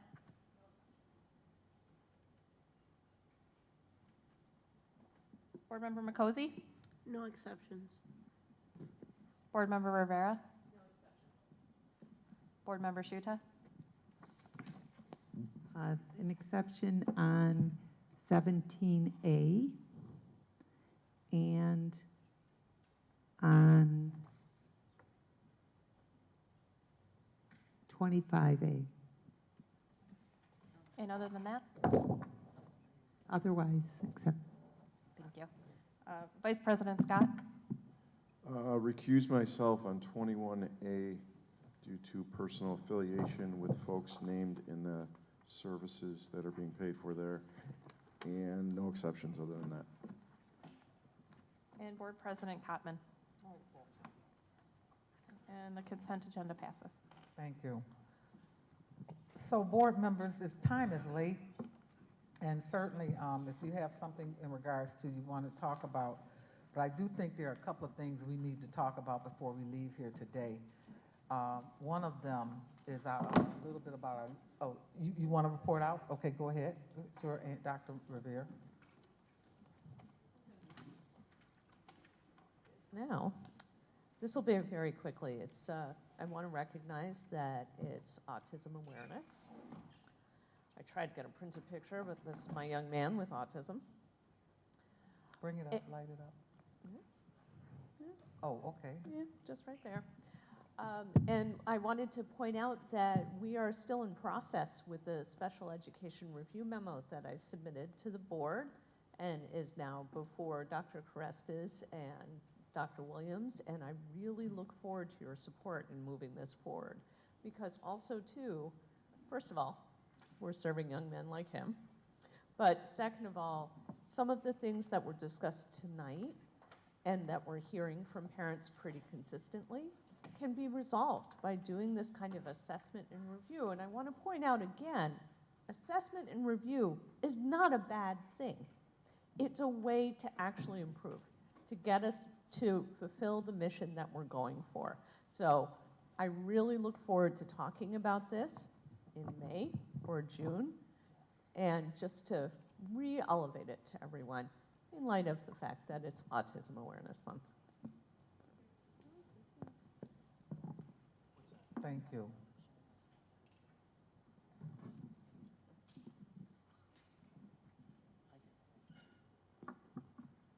Okay, all right, so Board Member Makuzi sort of alluded to it, but I'd like some feedback on what we're encountering with our listening tour, and I'd like for Jeff to tell us what he's doing to help us get the word out. You don't have to stand up, you can sit right there, it's fine with us, that's why I had the mic brought to you. There's family in here now, and so you can sit there comfortably. And any ideas that we may have and to move things a little bit forward in a bigger way. So total, can we count how many we have left, how many we have remaining? Let's start there. Okay, I've done 3. Okay, you can look that up. All right. But Jeff, can you share with us what you've been doing to help us get this word out, please? Sure, I'm happy to. Thank you for the opportunity to give you the update. So as I mentioned to you at the last work session, it's been on our website. It's on the main page of our website. In addition to that, since then, at the direction of the board, we did push it out widely through social media. It is on all of our social media platforms. It's been widely engaged on social media, so we're very pleased with that. And in addition to that, we can continue to look for ways that may be available to us to further disseminate it to other groups within the BPS community. But we've pushed it out on all social media, and that has been well received. Okay, so. There are 3 more open community meetings, and there are 2 more with teachers and students that still have to happen. Okay, so the 24th is for the students. That's going to happen on the 24th. Okay, so because we have the ability to put the QR code on and to send the questions out, I'd like for us to consider a mass either distribution through the schools that we ask our, maybe we can use our parent liaisons to help, or our principals to get the questionnaire or the survey sent home and distributed throughout the district. I don't know if we have space on the big boards, the bulletin boards or the big boards out in the community or anything like that, but I'd like to try to set a goal of at least, we don't really do well with surveys. We don't get a lot of people. But I think if we put forth an effort, we may be able to get much more than we've ever gotten before. And I think the hard copy would work if it was dropped off maybe at certain places. We could distribute it to libraries, different places or whatever. We've got to do something. Superintendent, is it possible that you can have a conversation about it on the radio station? Is it on our parent page, our Facebook page? Is it on our, have we asked our parent groups to put it on their pages? I think we need to do an intense effort to get more people to do this. And it means even extending the deadline, since we're not meeting until August, in regards to this, 2 additional weeks or something like that. Yes, Terry? You know, when we talked to the our trainers, and they had said that some of the school districts, they had received thousands of responses. If we can check with them and see what they did, what were they doing to get those done. So maybe we can tap into some of the other school districts, what they did to have those results. So I want to add that in the individual trainings is where those numbers came into play.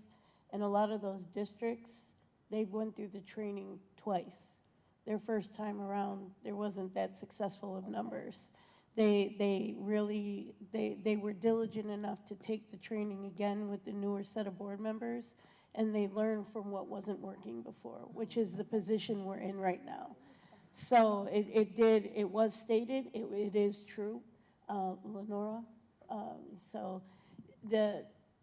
But the effort was made literally because there was so much learning from the first output. Maybe there are districts that have a great, deal, but I feel like this is a good space for us to be in, because to be completely honest, I think it shows the relationship between the district, the board, and our community. It's pointing it out in a real rough way, and it's on us to be able to help make that real. Something I would suggest that I think could be helpful is places where we know there are large groups of parents, especially for the open meetings, like after a church service, and you set up a table outside of, in the foyer area, and having information there. If, God rest her soul, Ina Ferguson used to do these events at the Delavan Grider Center that would bring out a lot of people. But to go where there are already crowds of folks that, that we know are there, and, to be there, maybe off to the side and have, the documents where they can get the QR code and answer or speak with someone might help. What about that? Say that again? Oh, okay. Dr. Revere? There's been a theme tonight, which is about how do we increase engagement, how do we communicate well, how do we communicate better. I'm curious to know, and it doesn't have to be answered tonight, but I'd like to see it discussed eventually. Have we addressed with parents who participate, what the barriers are to these things? The one thing that occurs to me, having been a parent in the district for 19 years, is that when we hold meetings, we make the assumption that folks can come. We make assumptions that, they have transportation, childcare, everything else, or even that they simply have the time to come. They're actively making choices here between other demands in their lives and being a part of this. We also need to consider, and I would urge us to consider, do parents feel safe enough? Do staff members feel safe enough? Do students feel safe enough to really tell us what they think? Because, and this speaks to what you were saying, Board Member Mikosi, that relationship, that trust is not there. So if it's not there, what can we do to increase this? So that's a piece. And then I also urge folks to think about barriers to access with the survey itself. The questions are straightforward. Folks may not realize what the context is or why this is urgent to start with. And I think we need to work on continuing to try and get that out there, that there is a reason why we need this. It's not even just about us asking folks what they think. It's that first pass in shaping the direction of the district. But we can't assume that everybody knows what that means, what that'll mean at a building level, what that'll mean at a lived level. And so when we think about our communication plan, I would say start thinking about all of those pieces. And just one final pitch, alternative forms of access. Not everybody is comfortable with text, and not everybody does this in one language. And I know we do translation, but just continuing to just be mindful of that, it's really important. But we haven't done this form in multi-language. I didn't think the form was. The meetings were, right? But not form. We haven't, that's a piece that we that would be we can something. do. That's fairly low-hanging fruit to work with. We can work on that piece as well, making it available on our website. Yep. And I think it should be the header. I think it should be one of the headers that come up across when you open up the website. It should be there. The first item should be the board is conducting a survey. I think that's a big point. And if I could too, considering some personalized outreach to individual parents. Hey, we're going to be asking you these questions. We're going to be sending you a survey. And the reason why we're doing this is we want to change the lived experience that you are having as a caregiving group, a family, and a student in a building, and then send the survey. And then I expect we will get more at that point. It's never going to be perfect, but if we're thinking, we did our first level, right? We did our first pass, we did our meetings, we're all sharing these things, and we did it on the website, and we did all of the blanketing, that's good, that's first pass. But if we're still not getting what we want, we may need to think about something a little more granular and doing that second pass. Larry, you have something to say? I guess I'm a little confused because, and it was some of my concern at the start of this, the way we were trying to set up these meetings with just groups, and it was why I wanted to have more of an open, inclusive type of approach. And I thought, you know, kind of the survey was like secondary, and now to hear that we're trying to emphasize that, that is coming to me as a surprise. That just didn't come out of the last retreat that we had. It was kind of setting up these meetings, getting in a room, talking to folks, and now it seems like our emphasis is trying to reach people through the survey that aren't actually participating in these meetings. We have, in addition to what Jeffrey shared, we have emailed all parents, guardians, and now staff, and it's going to go out, I think, 4 total times to everyone. But I don't think we've done that with having them complete the survey online. And I guess you have to then wonder if you just kind of give parents and folks the opportunity to do that, then they're going to say, well, what's the point of me coming to a community meeting and participating in person? So I think we should have had better planning as to how we wanted to execute this and actually get the feedback from the community. Is our goal to reach 1,000 online surveys, or is it to connect with people in the community in person, or is it both? I thought it was more, we want to be in a room, we want to go to places with particular groups and stakeholders and talk one-on-one. I don't think it's a planning issue. I take offense to that because I think a lot of work went in by the implementation team to pull this together, the questions and everything. I think maybe you missed it, but always there was a survey attached to what we were going to do. Okay, and Cindy, maybe you can speak on that because you're part of, and you guys are part of the implementation team. But I do think that if you're not getting the results with the people showing up as you wanted them to, I personally feel I've had very good turnout for what I've done. Okay, but if we're not getting it, we still want the information. And so just because somebody chooses not to come to a meeting does not mean that they don't have an opinion and they can't contribute something to this. And so what we're talking about now is trying to move it to the next level. Yes, we want to interact because we want to establish that communication, that trust, that interpersonal relationship with staff, with our people, with our community, with everyone. But if we're not getting it, then we've got to figure out another way, because the ultimate goal of this is to drive what we're going to do come August and September in regards to the superintendent's goals and the things that we're going to be moving forward with in this district.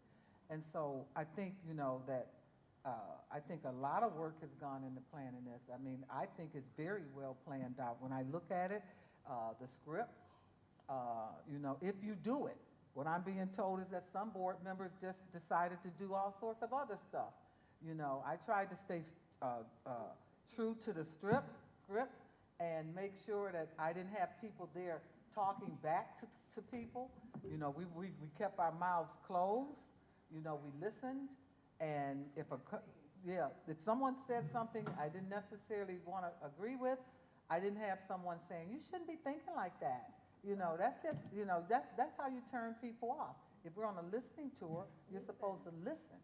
And so I think I think this is our first rodeo, and I don't think I never thought it was gonna be perfect, but I think we're moving in the right direction. Cindy, do you have anything to share with that? Well, I was just going to say that from the start, the survey has been something we've talked about. It was built into every step, and it was discussed that at the end, you want to make sure that not only as you're implementing, or you're facilitating, I should say, but at the end, you're either taking that piece of paper that folks entered, and then it's our responsibility. Like, I just had to enter about 7 of them. I did not want to sit there and intercept them in full transparency, but I had to because people chose to write down their answers and they handed it to me to fill them in. And so I went and added that information. But we encourage them heavily to use the QR code to fill out the digital form because it's great that we're hearing it and we're building the relationship and we're connecting, but ultimately that information is going over to the council and they're going to then disseminate the data that's coming in and prepare that for us when we enter the retreat in August. So aside from that, I know internally, or I've chosen, I send out the email to everybody. Kathy and I kind of have a rhythm going. We kick out the email ahead of time, a reminder comes, and then as soon as the meeting ends, anybody who came that maybe I didn't have their email and they were invited by somebody else, I took it at the meeting, I added them to my email blast, and then it went out.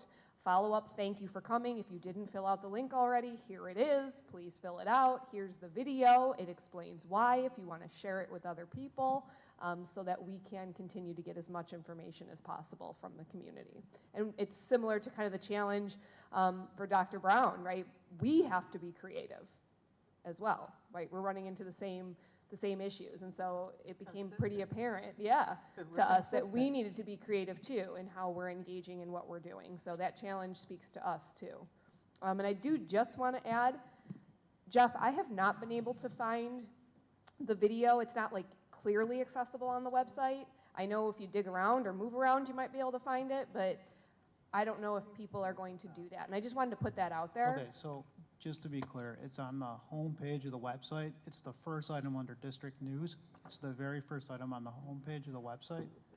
And you Looked can, it up while I was here. Yeah, I found it. it's right there. Maybe, I don't know, maybe refresh your browser or something. But anyhow, it's right there. It's the first news item. It's been on the home page. Okay, the first news item that I see for district news is regular Board of Ed meeting. Well, then that. And then right after that is the NARP conversation. Just keep moving it. Okay, well, not looking at the website. When I looked at it earlier this morning, it was the first news item there. And it's been the first news item. We can certainly move it back up to the first news item tomorrow morning. That would be awesome. But it's been on that homepage right along. So I'm going to challenge that. I'm not going to tell you that you are wrong because I don't check it every day. Okay. But I have a few times when you've said it and it's not there. So I just want to put that out there that I have checked it in the same thing and I wondered where I was going to find it. Yeah, you know what? Why don't I do this? Why don't I check with the IT team and verify? It would be great. But I have always had it where it's been on the main page of the website under the district news. So I'll make sure that it continues to be the top item. Much appreciated. Thank you. Certainly be happy to do that with IT. Thank you. Thank you. Okay, Mr. Hurd. Yes, I know that we been doing our community listening sessions, and there's one that I do want to attend that I wasn't part of. That's with the children, because I do want to hear the children's verbiage about the 3 questions that's being asked. So I do want to take time just to listen to their voices and their concerns and how they feel.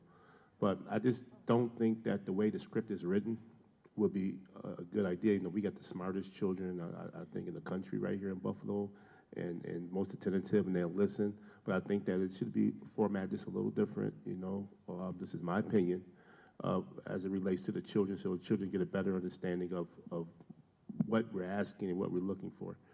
So if we go word by the script, it might bore them a little bit, or they might respond very well to it. But this is my opinion. I think that it needs to be altered or changed just for that session alone. Well, I've been working with those children, and Andrea Saunders and I have gone over the script, and they are used to going into rooms, on virtual rooms and working. And so she has the script, and she's looking at it, whatever suggestions she recommends. But they are very intelligent, and they are waiting for this opportunity so that their voices can be heard. And so, I think maybe not reading it verbatim, but I think they understand, they'll understand. We have the team that's working, Sharon Brown's team that works with our inner high students. They are excellent, and they are excited about making sure that works for them. Rachel Dominguez talked about doing a raffle or a gift for the children who participate, so we got to talk a little bit more about that. But we'll see. We'll go with what staff recommends, and because they deal with them on every month, and so far they haven't changed anything that was given to them. Okay, so you know, I'm going to flow with them and see what they say, but I will, you know, bring your point up, and we will make it available. However, when I do my listening tour, I listen. Okay, it is no conversation. Other thing I've ever asked was, could you be more specific so that I can make sure that it falls, that we're not, you know, not generically saying something, but we're specific, and that's the only time. Other than that, I don't have anyone speaking up in front of them. I don't do anything. I tell them that your opinion is what's important, and I need to be here to listen, and that's how it's been. I think it's been pretty successful so far. We did Northland Quarter, had upwards of 50 employers there. Terry Shooter came along with Paulette Woods. I asked them to tell me how many of them would complete the form. We got over half the people there whose hands went up and want to be a part of it. And so I'm grateful to Mr. Stephen Tucker for giving us that opportunity. The ministers, Reverend Gillison, and thinking now, I got to think of the other minister, forgive me. They put together, we had over 30 religious leaders that showed up. And so they represent thousands of people. So maybe I can revisit, as I'm sitting here thinking about it, maybe I can revisit them and see if their churches will do it or whatever. So we'll work on that. We're going to work on growing it. So any ideas you have, please forward to Jeff, and we'll work that. The last thing I just want to go over is I do want to bring to the table what happened in Albany on Monday in regards to the 2 charter schools, Enterprise and Westminster. The state has basically sent the information back and saying that they are expecting the district to play a more intricate part in moving forward, and that they are not interested in a 5-year extension at this point. And so the difference between this current charter school department than the previous ones is the state basically says, yes, Buffalo did what they were supposed to do. Your agreement was okay.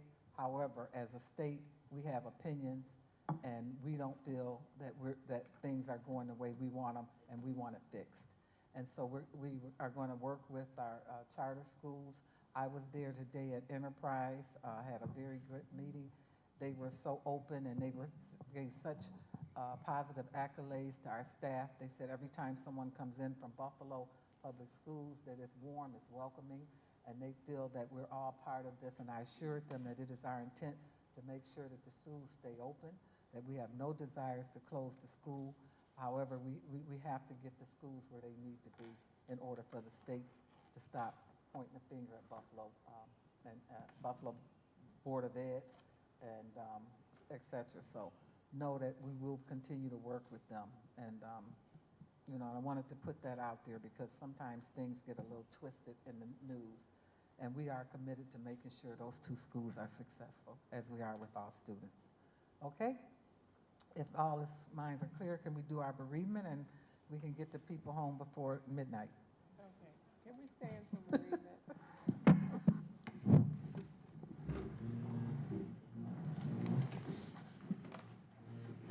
All right, so this is bereavements, April 17, 2024. February 18th, Java Pennell, mother of Cheryl Shaver, associate auditor in accounts payable. March 26th, Lee Eve, educator and community leader, beloved wife of nearly 68 years of the Honorable Arthur O. Eve, former New York State Assembly Deputy Speaker.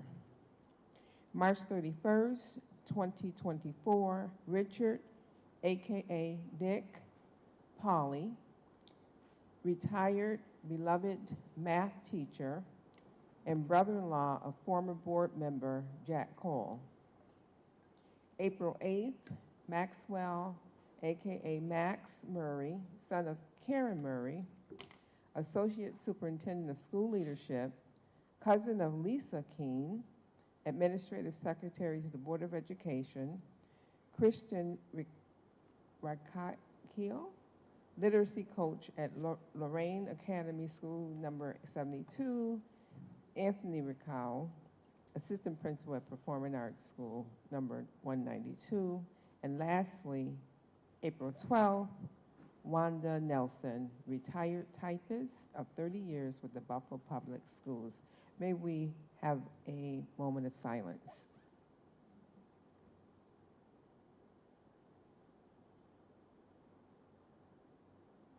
Amen. And listening to that rain, it's time to go. If all minds are clear, may I have a motion to conclude this meeting? Cindy's hand is up. No second? Leary, second. All in favor?